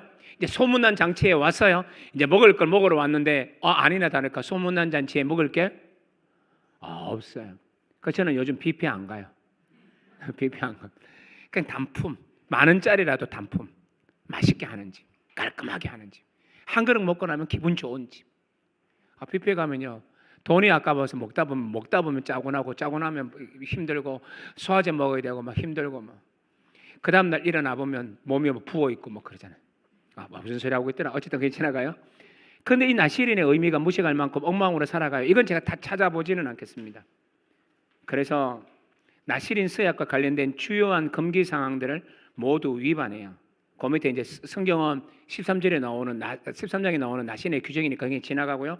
밑에 나오는 그냥 읽으면 돼요. 같이 읽어요. 시작. 먼저 삼손은 혼인 잔치에서 포도주를 마셨다. 14장 10절 읽어봅시다. 자, 14장 10절 한번 읽어봅시다. 14장 10절 같이 읽어요. 시작. 삼손 아버지가 여자에게로 내려가며 삼손이 거기서 잔치를 베풀었으니 이렇게 행하는 풍속이 있음이더라. 여기서 뭐 나쁜 게 있나요, 없나요? 하나도 없죠. 맞아요, 안 맞아요? 이렇게 행하는 풍속이 있었느니라 이렇게 얘기합니다. 잔치를 베풀었어요. 아마 소 잡았겠죠. 항소 잡았겠죠. 맛난 거 먹었겠죠. 예? 약가도 있었겠죠. 무슨 소리인지 모르시는구나. 하여튼 뭐 그렇게 해서 막 먹어서 이게 좋은 거 아니냐 하는데 아니에요. 그래서 이제 우리가 이제 원문을 모를 때 조금 아쉬운 게 이런 부분들이에요. 여기서 말하는 잔치라는 단어예요. 여기서 잔치라는 단어는요, 어떤 단어냐 하면 술을 마시는 잔치라는 뜻이에요. 미시테라는 단어를 쓰거든요. 그러니까 그 말은 뭐냐면 술 먹는 잔치예요. 근데 다시 10절에서 누가 잔치를 베풀어요? 와, 삼손이요. 앞에서 나실인한테 뭐라 그러는데요? 뭘 입에 대지 말라 그랬는데요? 술 입에 대지 마 그랬는데 왜 그래요? 웬걸 삼손이 자기가 앞장서서 뭐합니까? 잔치 벌렸네, 무슨 잔치 벌렸나? 예, 술잔치 벌린 겁니다. 이 말은 뭘 말해주느냐면 사사답지 못한 삶을 벌써 나실인의 규정을 누가 먼저 깨요? 삼손이 깨요. 그 다음에 그냥 읽으면 됩니다. 또한 짐승과 사람의 십체에 접촉해요, 안 접촉해요? 사자를 찢어주겠죠. 그 나중에 있다가 와보니까 사자의 몸에 뭐가 생겼나요? 꿀이 생겼죠. 그 삼손이 그 꿀을 어떻게 했나요? 만지면 안 되니까, 부정한 사체 시체를 대면 안 되니까 반대편으로 멀리 돌아갔나요? 1번, 2번 아니다. 겁대가리도 없이 와가지고 꿀을 턱 쥐고서 맛을 봤다. 몇 번이에요? 2번이에요. 뭘 건드렸나요? 사체. 하나님이 하지 말라 그랬는데, 건드리지 말라 했는데 건드리는 걸 우습게 여겨요. 즉이 말은 뭡니까? 술 마시는 것을 우습게 여기고 짐승 만지는 것을 우습게 여기고, 이게 무슨 얘기예요? 나실인에 대한 그 하나님의 준엄한 명령을 어떻게 했다는 말이에요. 그러니까 우습게 이제 느끼시나요? 삼손 더 이상 뭐 깊이 안 들어가고 금방금방 나와요. 세 번째 같이 읽어요. 시작. 그리고 스스로 빈미를 제공해 주어 블레셋 사람들이 자기의 머리털을 자르게 하는 실수를 범했다. 머리를 자르지 말라 그랬잖아요. 이건 뒤에서 볼 겁니다. 처음에는 뭐 다른 짐승의 털 얘기하다가 나중에는 자기 머리카락이 한 7가락 뭐 하다가 나중에 다 얘기하잖아요. 그래서 스스로 자박하면서 나실인의 개념을 스스로 드러내면서 약점을 드러내는 겁니다.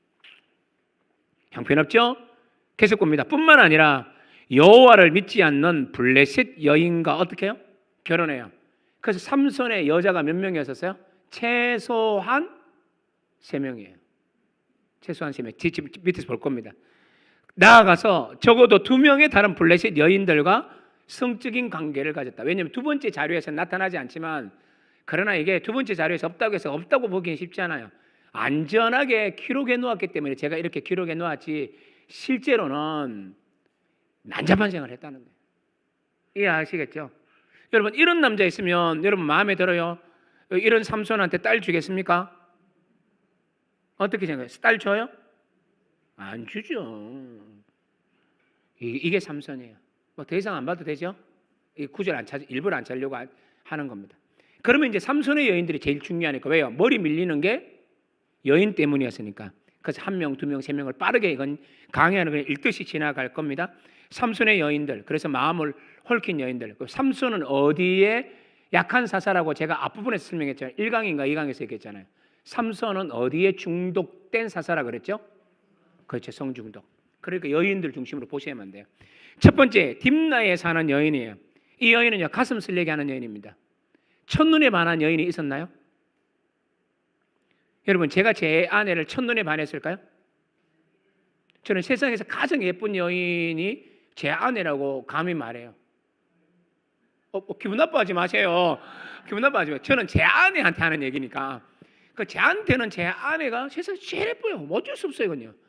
요즘 뭐 다리가 이렇게 좀 다쳐가지고 이거 뭐 화장도 못하고 또 계속 누웠으니까 이제 처음에 한 3주 정도는 혀가 헐어가지고 밥을 못 먹어서 좀 힘들었는데, 그 다음부터 이제 밥을 먹어야 되니까 어떻게든 먹다 보니까 살이 조금씩 찌겠죠. 그래도 저한테 뭐 그러지 마시고 그냥 사실 얘기하니까 너무 예뻐요. 보면요, 뭐 귀해요. 왜 그런 줄 아세요? 세상에 여자는 하나밖에 없어서 그래요. 여러분은 여성이 아니에요. 여러분은 뭐냐? 제 여동생이고 나이 어리신 분은 제보다 나이 많은 분은 누나라고 안 그럴 거예요. 하루라도 일찍, 한 시간을 일찍 하신 분은 뭐냐? 제 이모 할머니들이에요, 여러분들. 그러니까 세상에는 저한테는 여성이 없어요. 사랑할 수 있는 여자는 세상에 누구밖에 없어요? 딱 하나예요. 여러분 이런 마음으로 사셔야 돼요. 남편도 뭐 여러분 남편도 어떻게 돼요? 세상에서 사랑할 수 있는 남자는 세상에 하나밖에 없어. 하나밖에. 세상에 널린 게 남자 아니에요. 세상에 널린 게 남자가 아니에요. 어린 동생들, 아들 뻘들, 할아버지 뻘들밖에 없는 거예요. 무슨 얘기하다가 여기까지 나왔나? 그래서 제가 제 아내를 이렇게 너무 예쁜데 세상에서 이렇게 예쁠 수가 없어요. 그런데도 불구하고 제 아내를 첫 보는 순간 제가 이런 생각했다니까요. 야, 어떻게 저 얼굴 들고 교회를 나오냐? 용서해 주십시오. 저 정도면 마스크 끼고 나와야 되는 거 아닌가? 제가 그렇게 놀렸던 자매예요. 놀렸다는 것이 사실은 아니에요, 그죠? 그러니까 첫눈에 반하기가 쉽지 않아요. 그런데 삼손은 어땠냐? 딥나의 여인 보고 한 번 보고 어떻게 돼요?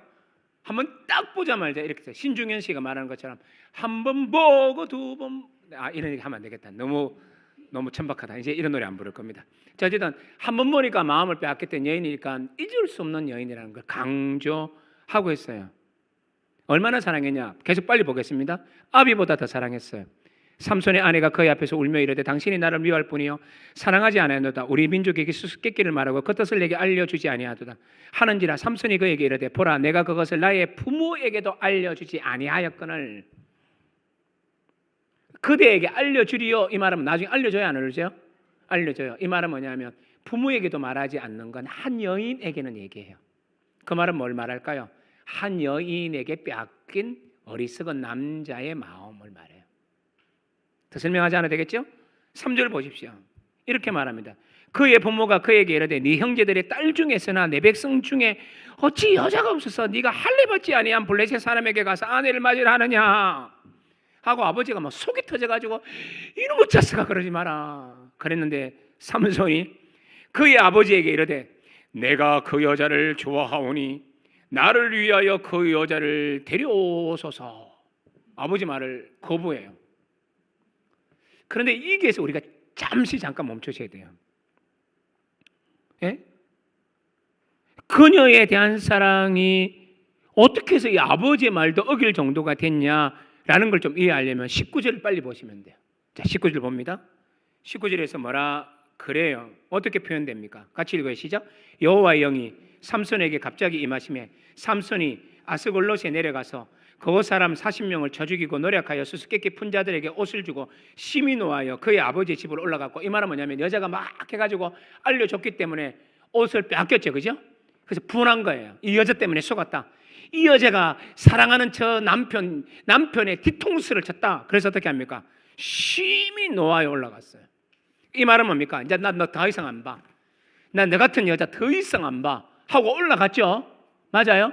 올라갔어요. 심히 노하여 올라갔어요. 그리고는 15장에서 어떻게 하는지 보십시다. 1절 봅니다. 얼마 후에 얼마 지나지 않아서 밀 거둘 때에 삼손이 염소 새끼를 가지고 왜 가지고 왔을까요?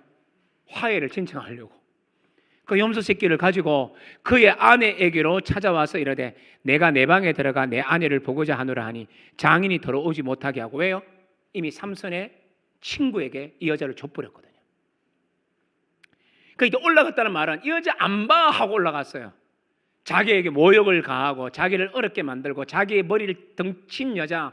그 이 말은 뭐 이런 여자 미워해야 돼요? 안 미워해야 돼요? 이 말은 요즘 말로 바꾸면 이런 얘기입니다. 자기를 버리고 다른 남자 품에 안긴 그 여자 사랑할 수 있나요? 대부분의 경우에는 사랑할 수 없죠. 죽이고 싶잖아요. 그런데 삼손은 어떻게 합니까? 다시 이 여자를 찾아갔어요. 무슨 얘기일까요? 생명보다 더 사랑했다는 거예요. 그 뭐보다? 나시일인의 소명보다, 하나님의 어떤 소명보다 누구를 사랑했어요? 이 여인. 이게 삼손입니다. 자신의 모든 삶의 동력이 여기서 나오는 사람이었어요. 이때까지 우리가 알고 있는 삼손하고 좀 많이 다르죠. 두 번째 여인은 되게 빨리 지나가요. 이 사람을 뭐라 그러냐면 기생이라고. 아까 기생은 무슨 단어이죠? 창기, 창녀예요. 그러니까 이 말은 뭐냐? 삼손은 첫 번째의 시련 때문에 그랬는지 모르겠지만 어쨌든 자신의 몸을 굴리기 시작했어요. 그래서 두 번째 얘기는 이 삼손의 결정적인 사건에 중요한 역할을 가지지 않으니까 사사기 저자는 굉장히 간략하게 처리했을 뿐이지 우리의 상상력 속에서는 삼손이 어떤 삶을 살았는지를 알게 돼요. 저기 말은 뭘 말할까요? 모든 것을 내려놓고 그냥 뭡니까? 그냥 무미건조하게 살아가는, 소명을 잊어버린 채 중독된, 소명을 행하더라도 건성으로 하고 자신의 본성은 다른 데 있는, 이걸 드러내는 겁니다. 이제 세 번째, 우리가 유명한 들릴라를 이제 보러 가시죠. 들릴라는 어땠냐? 첫 번째 저보다 더 사랑했던 여인이에요. 정말로 사랑했던 여인이에요. 특별히 어디에? 음욕과 관련해서 여인을 너무너무 사랑했던 여인인 것 같아요. 그래서 정신을 빼앗겨 버린 여인이었죠. 그래서 이제 이 여인과의 대화를 살펴보면 이 여인의 유혹에 넘어지는 것 다 찾을 거예요. 안 찾아도 되죠. 삼손 얘기 워낙 유명하니까. 처음에 뭐라 그래요? 새 활줄 7으로 날 묶어라. 서지 아니한 새 밧줄로 묶어라. 나의 머리털 7을 배틀에 날실에 섞어서 짜서 묶으면 내가 된다. 이렇게까지. 그래서 점점 어디로 옵니까? 머리로 오죠. 그러다가 마지막에 뭐라 그래요? 나는 나실인 머리에 있다. 머리가 밀리면. 그 뭘 합니까? 누구 때문에 모든 것을 다 내어놓아요? 여인 때문에. 이게 삼손이에요. 그래서 삼손은 가장 형편없는 사람이에요. 예? 이런 사람이죠. 그 점점 진리에 가까워지고 있어요. 진리가 뭐냐면 그 자신을 잡을 수 있는 거기에 가까워지고 있죠. 무슨 얘기예요? 16절 보십시오. 날마다 그 말로 그를 재촉하여 조름해 삼손의 마음이 번뇌하여 죽을 지경이라. 이렇게 날마다 여자가 와서 간청해요. 가르쳐달라. 네가 가르쳐주지 않으면 나가 곤란하다. 가르쳐달라. 울면서 불면서 울고. 그런데 이 얘기를 들을 때 삼손의 정신을 바짝 차려야 되죠. 왜요? 이런 경험이 있었잖아요. 언제? 첫 번째 여자. 그렇다면 깨우쳐야 되는데 깨우치지 못하고 계속 빨려 들어가죠. 그러니까 여기서 우리 뭘 배워요? 솔로몬의 전형적인 모델이 삼손에게서 나와요. 더 설명하지 않아도 되죠? 삼손은 왜 망했나요? 기생이란다. 첩을 많이 뒀죠. 그래서 어떻게 됩니까? 첩 때문에 망한 솔로몬. 한 가지 더 붙여야 되죠. 그 첩 때문에 망한 솔로몬의 나라. 그렇게 돼버렸죠. 이 전형이 어디서 나오냐? 사사기에 나오는 삼손에게서 나와요. 삼손에게서. 그래서 하나님은 어떻게 하냐? 20절 되게 충격적인데. 그래서 하나님은 어떻게 하냐? 20절 보십시오.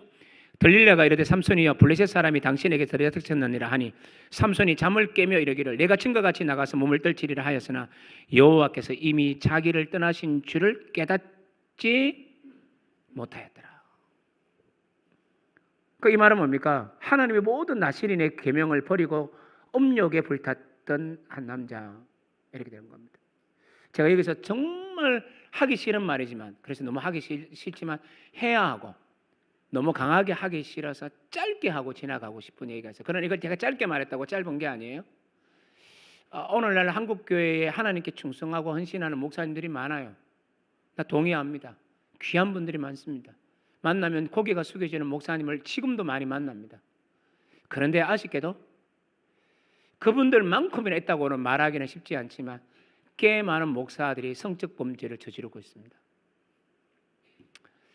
그게 비극입니다. 그런데 총회는 더 썩었어. 다시요. 제가 목사도 썩었는데 뭐가 더 썩었어요? 노회가 총회가 더 썩어서 정치판이 되어 그 목사를 징계하지도 않습니다. 이게 한국교회입니다. 서울의 대형교회를 이끌던 그 목사, 제가 그냥 이니셜만 쓰겠습니다. 제이라는 목사. 이선희의 제이 아닙니다.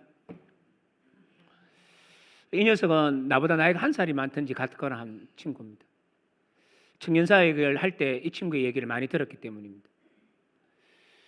그런데 이 녀석이 어느 날 성성장구를 하고 이제 하여튼 성성장구를 했습니다. 성성장구를 해서 큰 교회를 일구었습니다. 그래서 이제 큰 교회를 이끌 때 대형교회 담임 목사들만 모이는, 그들이 모여서 서로 이제 정보도 교류하고 우리 교회는 이렇게 간다라는 걸 하는 좋은 모임이 있는데 어느 순간부터 아내를 데리고 오지 않았습니다. 젊은 여자아이를 아내 대신 늘 데리고 왔습니다.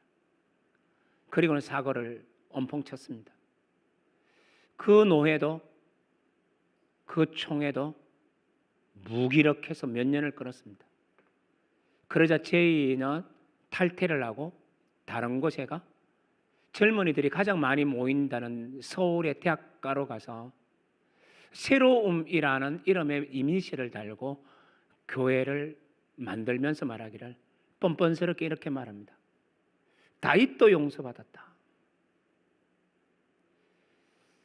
그러면서 그는 그 일을 합니다. 아니에요. 다윗은요 죽을 지경에 들어갑니다. 하나님의 진노는 어마무시했습니다. 그러나 그는 아무것도 치르지 않았습니다. 그게 오늘 한국교회 현상입니다. 삼손의 길을 따라가는 사람들이 너무 많습니다. 그래서 어떻게 되냐? 가장 중요한 건 그래서 목사 가정이나 성도 가정이나 가장 중요한 게 뭐냐? 부부의 금실입니다. 그게 가장 중요합니다. 그래서 아내하고 저하고는 늘 하는 얘기가 뭐냐면 우리 집에 아이 딸 하나 아들 하나 있잖아요. 눈에 넣어도 아프지 않아요. 그러나 우리는 명확하게 어릴 때부터 가르쳤습니다. 엄마에게서 최고는 아빠야. 아빠에게서 최고는 엄마야. 그런 다음에 순서를 정하라면 정말 정하기가 쉽지 않지만 너희들이야. 그렇게 가르칩니다. 그래서 되게 중요한 건 뭐냐? 가정이 온전해야 됩니다. 그래서 제가 얘기하는 게 있습니다. 동성애 17장 내일 나올 겁니다. 19장 그게 나오죠. 19장이 나올 겁니다. 동성애 이런 것들이 또 나타나잖아요. 우리 사사기에 나타나요. 이거 왜 그럴까요? 가정이 무너지면 이렇게 됩니다. 동성애를 없애는 방법은 제가 누누이 강조하는데 피켓 들고 혐오스러운 사진을 걸고 교회들마다 이 프랭카드를 다는데 이걸 아주 건전하게 다는 게 아니고 아주 자극적인 문구를 달고 색깔도 아주 자극적으로 해서 전투적으로 동성애를 비판하는 건 전부 안 됩니다. 우리 교회에서도 가끔 그런 자극적인 문구를 달고 자극적인 걸 막 뿌리려 했을 때 제가 온몸으로 막았습니다. 장로들이 이러지 말라고. 이렇게 하시면 안 된다고. 이건 아니다. 그래서 제가 오해도 많이 받았습니다. 그런 게 아니에요. 그걸 통해서 동성애 절대 사라지지 않습니다. 제가 얘기했던 거 기억하시나요? 이 땅에 동성애를 성적 취향으로 생각하는 젊은이들의 프로테이지가 이렇게 생각하지 않는 사람의 프로테이지를 훨씬 상해야 합니다. 이 말은 뭘 말해주느냐 하면 동성애를 소수자로 삼아가지고 법적 지위를 주자라고 하면 취향으로 여기는 사람들의 수가 점점 지금 우리나라가 불어나고 있기 때문에 법적으로 가면 법적에 대한 마음속에 있는 것들은 이쪽으로 지지하는 세력으로 갈 수밖에 없습니다. 제가 누누이 강조했죠. 이걸 오늘 우리가 막을 수 있는 이유는 기독교 때문이 아니고 기독교 플러스 유교에 아직 물들어 있는 이 땅의 어른들 때문에 이걸 반대하고 있는 겁니다. 이제 이 시대가 조금만 지나가면요, 이 시대가 와요. 이 시대가 와요. 이 시대가 어떤 시대입니까? 아까 금옷에 영향받았던 입대의 시대처럼 아까 12장 6절에서 말해주고 9절인가요? 아까 10장 6절에서 말해주고 있는 주변에 있는 그 우상들을 섬겼던 그런 나라로 점점 변하게 돼요. 그러니까 그 사람들의 수가 많아지면 이제 우리는 이게 아니요라는 사람의 숫자가 작아져요. 그러면 당연히 법제화됩니다. 여러분 제가 막 아주 나쁜 목사 같죠? 당연히 법제화된다는 말이 막 분하지 않으세요?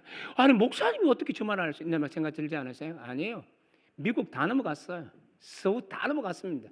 기독교 정신으로 살았던 모든 나라가 다 넘어가요. 왜 그래요? 기독교인이 없어서 그런가요? 우리처럼 열정이 있고 경건한 그리스도인이 없어서 그럴까요? 아니요. 사람의 수를 절대적으로 따진다면 그 절대적인 수가 그들이 훨씬 더 많아요. 미국에는 미국에 제가 친한 아이가 있다 그랬잖아요.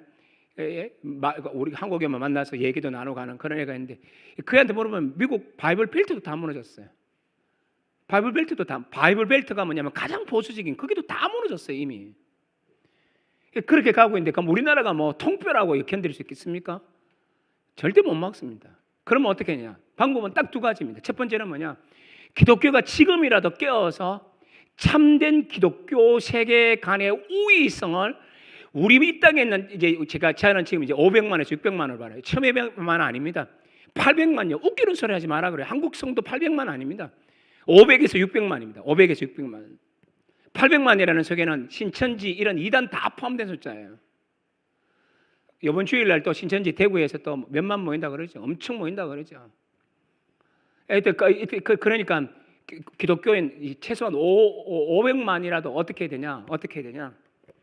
생명을 걸고 우리 삶 속에 기독교적 가치관을 실현해내야 돼요. 그게 우위성을 드러내야 돼요.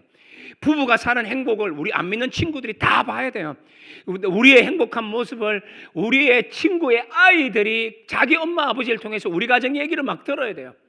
내 교회 아직 안 다니는 사촌들이 우리 가정에 사는 모습을 보고 그 사촌의 아이들이 우리 육촌 아지아가 사는 모습 얘기 자꾸 막 들어야 돼요.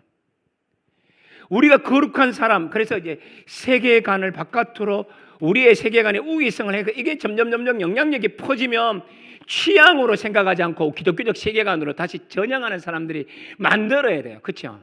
이게 첫 번째 방식입니다. 두 번째 방식은 이걸 깨는 또 하나의 방식은 아까 여기 포함되어 있는 거지만 이 땅의 그리스도인들의 가정이 행복해야 돼요. 자녀들이 우리 모습 보고 나도 결혼하고 싶어. 왜? 나도 엄마 아빠처럼 살고 싶거든. 답은 이거야 돼요. 근데 아이들이 말이 너 결혼해야지. 결혼하고 싶은 생각이 없어. 왜?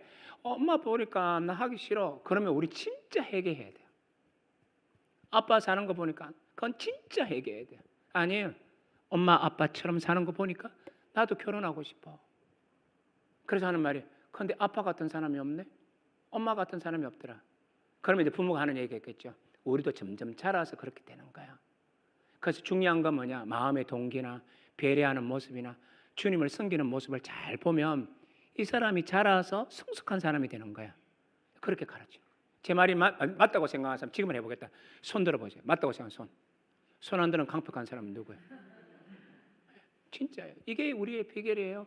자극적인 문구를 쓰고 뭐 띠띠를 가지고 뭐 이상한 막 그림 막 보여주면서 뭐 그거 아니에요. 그러면 그 동성애자로 살다가 나 동성애를 기양할까 말까 뭐 목걸이면서 여전히 동성애 성향이 좀 있는데 할까 말까 막 모르고 있는데 기독교인의 그 모습 보면 에이 나쁜 놈하고 갚버려요. 우리가 정말 건전하게 그들도 우리의 품 안에 안기 위해서 사랑하되 분명히 말해야죠. 창조적 원리는 이게 아니야. 이건 하나님이 좋아하는 게 아니야. 이런 걸 분명히 밝혀야죠. 그건 얘기하죠. 그러나 그걸 자극적으로 얘기하시면 안 돼요. 정말 동의할 거라고 생각해요. 여기 있는 분은 이제 적어도 나에 대해서는 오해 안 할 것 같아요. 동성애를 깨부시는 진짜 성경적 방법, 이 방법이에요. 그래서 제가 얘기했죠. 사도행전에 전도 프로그램 만들고 전도하시오 그랬나요? 물론 사도들 나가서 복음을 전해요. 누구에게? 해당 중심으로. 사도 바울은 이방인의 사도인데도 불구하고 이방인에게 먼저 안 나가요. 알아요? 누구 어디부터 가요? 회당에 가요. 회당이 누군데요? 유대인들이 있는 것이고 그 안에 있는 유대교로 전향하기를 원하여서 돌아온 경건한 이방인들이 있었어요. 그러니 말하면 우리 안에 들어온 사람에게 먼저 복음을 전해요. 그렇죠? 그리고 나서 이제 그 사도의 방식 말고 대부분의 성도들이 사도 때문에 온 세상에 복음이 전파된 게 아니라 그리스도인의 삶 때문에 복음이 전파돼요. 그 성경은 어떻게 하냐? 그리스도인의 삶의 비밀이 세상에 복음을 전하는 가장 강력한 무기가 돼요. 그래서 어떻게 하냐? 요한복음에서 말하길 너희가 서로 사랑하면 세상 모든 사람들이 너희가 내 제자인 줄 아는 게 구체화된 게 사도행전이에요. 그 사도행전을 제대로 공부하면 마태복음 28장에 나오는 대위임령, 사도행전 1장 8절에 나오는 그것의 패턴을 따라 움직이긴 하지만 그 패턴의 동력은 뭐냐? 그리스도인의 삶이었었어요. 그러니까 오늘날 때까지 한국교회는 뭐였습니까? 예수 믿으세요, 복 받을 겁니다. 부자 되세요. 누군가가 선전했던 것이 우리나라 사람들 그걸 그대로 받아서 예수 믿으면 부자 되고 복 받는 데에만 초점 맞춰 왔기 때문에 물론 그것 때문에 우리는 교회가 많이 부흥해서 긍정적인 모습이죠. 부정적인 게 뭡니까? 그리스도를 따르는 제자도의 약화가 있었던 거죠. 여기서도 너무 많이 시간을 끌었네. 그런 거예요. 그 어쨌든 삼손은 어떤 사람이냐? 이렇게 성적으로 타락했던 사람. 명예고 뭐고. 거기 이제 가장 하얀 구제 왔다는 거 있죠.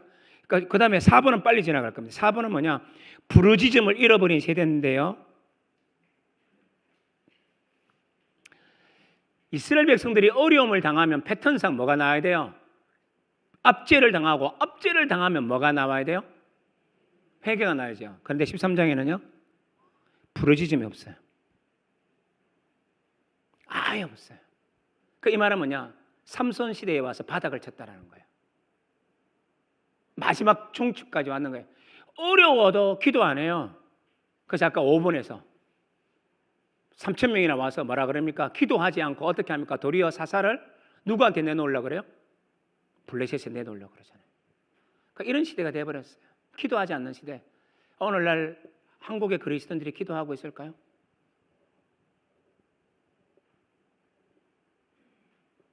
한국의 그리스도인들이 기도하고 있을까? 그런 생각 우리 한번 점검해 볼 필요가 있어요. 예수님도 그런 말 했잖아요. 이 시대를 무엇에 비할꼬? 이 시대에 무엇에 비할꼬? 뭐라 그래요? 피리를 풀어도 춤추지 않고 애곡하여도 울어도 곡하지 않는 시대다. 가정 영적인 어두운 시대를 보여줬던 예수님의 그 말처럼 이때도 똑같았어요. 어려워도 울지 않아요. 기도하지 않아요. 매달리지 않아요. 그냥 세상적 방식으로 어떻게 헤쳐나갈 건가만 생각해요. 그래서 제 친구 중에 한 명은요. 정말 어려운 일을 당하니까 3년 동안 하루도 쉬지 않고 자신의 기도처에 들어가서 기도하고 있어요. 하나님이 하신다. 하나님이 하신다. 난 그 친구를 보면 하나님께서 언젠가 그 친구를 일으킬 거라고 믿어 심지 않아요. 그래서 저도 그 친구를 생각할 때마다 막 기도가 막 나가요. 그 친구를 위해서. 기도해야만 돼요. 그 정도만 얘기하고 5번 얘기했고, 자 이렇게 삼손이 부족한데도 불구하고 그 쭉 읽으시면 돼요. 어떻게 했나요? 하나님이 성령을 주시고 전쟁에 승리케도 하시고 이 모든 것들을 하게 하세요.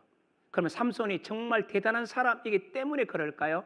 아니요. 삼손의 역사를 이해할 수 있는 비결은 성령이 도우심도 있지만 그것보다 더 중요한 구절 하나를 이제 해결하고 가면 오늘 거의 끝나요. 14장 4절 보십시오. 14장 4절. 이걸 보려면 3절을 먼저 보셔야 돼요. 자, 14장 3절.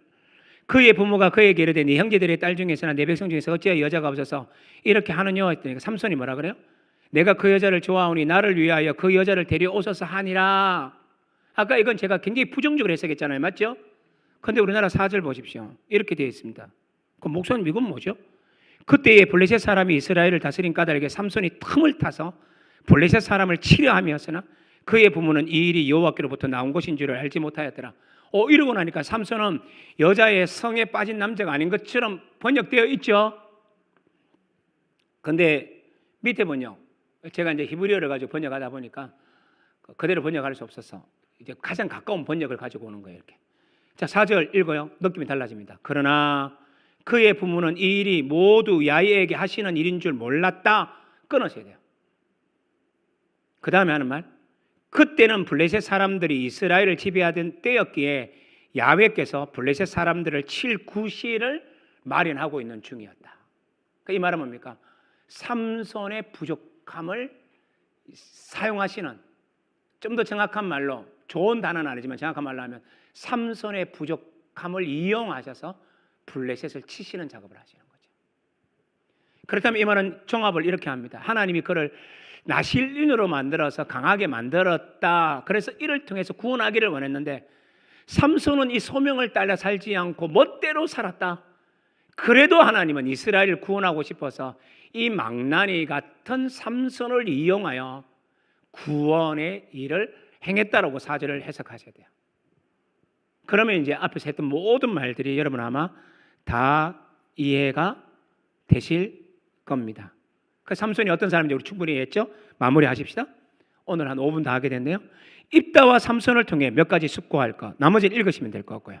자, 성령에 대한 얘기도 다 설명해 드렸으니까 이런 의미로 읽으시면 된다라는 거 설명했으니까 이제 마지막, 그러니까 입다, 오늘 삼손을 봤는데 몇 가지 숙고할 거 봅시다. 첫 번째, 입다가 외교적으로 먼저 편지걸, 그러니까 이제 전달책을 보내서 대화를 나눴던 장면이 있다 그랬잖아요. 그죠? 아까 11장 기억나요? 입다가 말이 능한 사람이니까 전쟁하기 전에 먼저 외교적 정책을 펼쳤죠. 그런데 여기서 입다가 이상한 말을 한마디 합니다. 그게 뭐냐면 이 구절이에요. 내가 네게 죄를 짓지 아니하였거늘 네가 나를 쳐서 내게 악을 행하고 하자 하는도다. 암몬 족속한테 그렇게 쭉 얘기하면서 하는 말이, 원하건대 심판하시는 여호와께서 오늘 이스라엘 자손과 암몬 자손 사이에 판결하시옵소서라고 하였다. 그런데 이 하였으나 그들이 듣지 않았다 이런 문구거든요. 그런데 여기서 이제 입다가 하나님을 어떤 식으로 묘사하고 있는 줄 아세요? 심판하시는 여호와 그래요. 밑에 이건 히브리어도 적어놨어요. 뭐라고 적어놨죠? 아도나이 같이 읽어요. 아도나이 다음에 뭐라 그래요? 하는 정관사예요. 그렇게 빼면 돼요. 뭐라고요? 셔페트. 셔페트 무슨 의미인지 알겠죠? 사사라는 뜻이에요. 사사. 근데 이게 사사가 되다라는 동사는 많이 나타나는데 사사기에 명사는요 서론 부분에 6번 나타나요. 다시요. 서론 부분에 몇 번 나타난다고? 명사는 몇 번 나타난다고요? 6번 나타나요. 그런데 이 6번 나타날 때 이 사사는 인간 사사를 말해요. 그런데 정작 본론은 사사들의 얘기잖아요. 맞죠?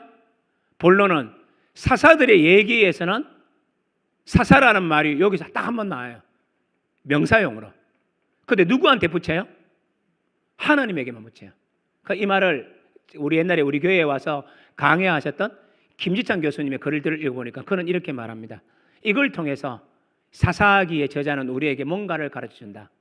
사사는 참된 사사가 아니고 참된 사사는 오직 하나님이심을 입다의 입을 통해서 언연중 드러내셨다고 보는 거예요. 재밌죠? 그 사사기의 주인공은 누구냐? 사사가 아니라 은혜를 베푸시는 왕이신 하나님이라는 걸 드러내는 거죠. 삼손의 삶을 타산지석으로 삼으면 첫 번째 뭐냐 하면 기도를 배워야 돼요. 기도를 배워야 돼요. 여러분,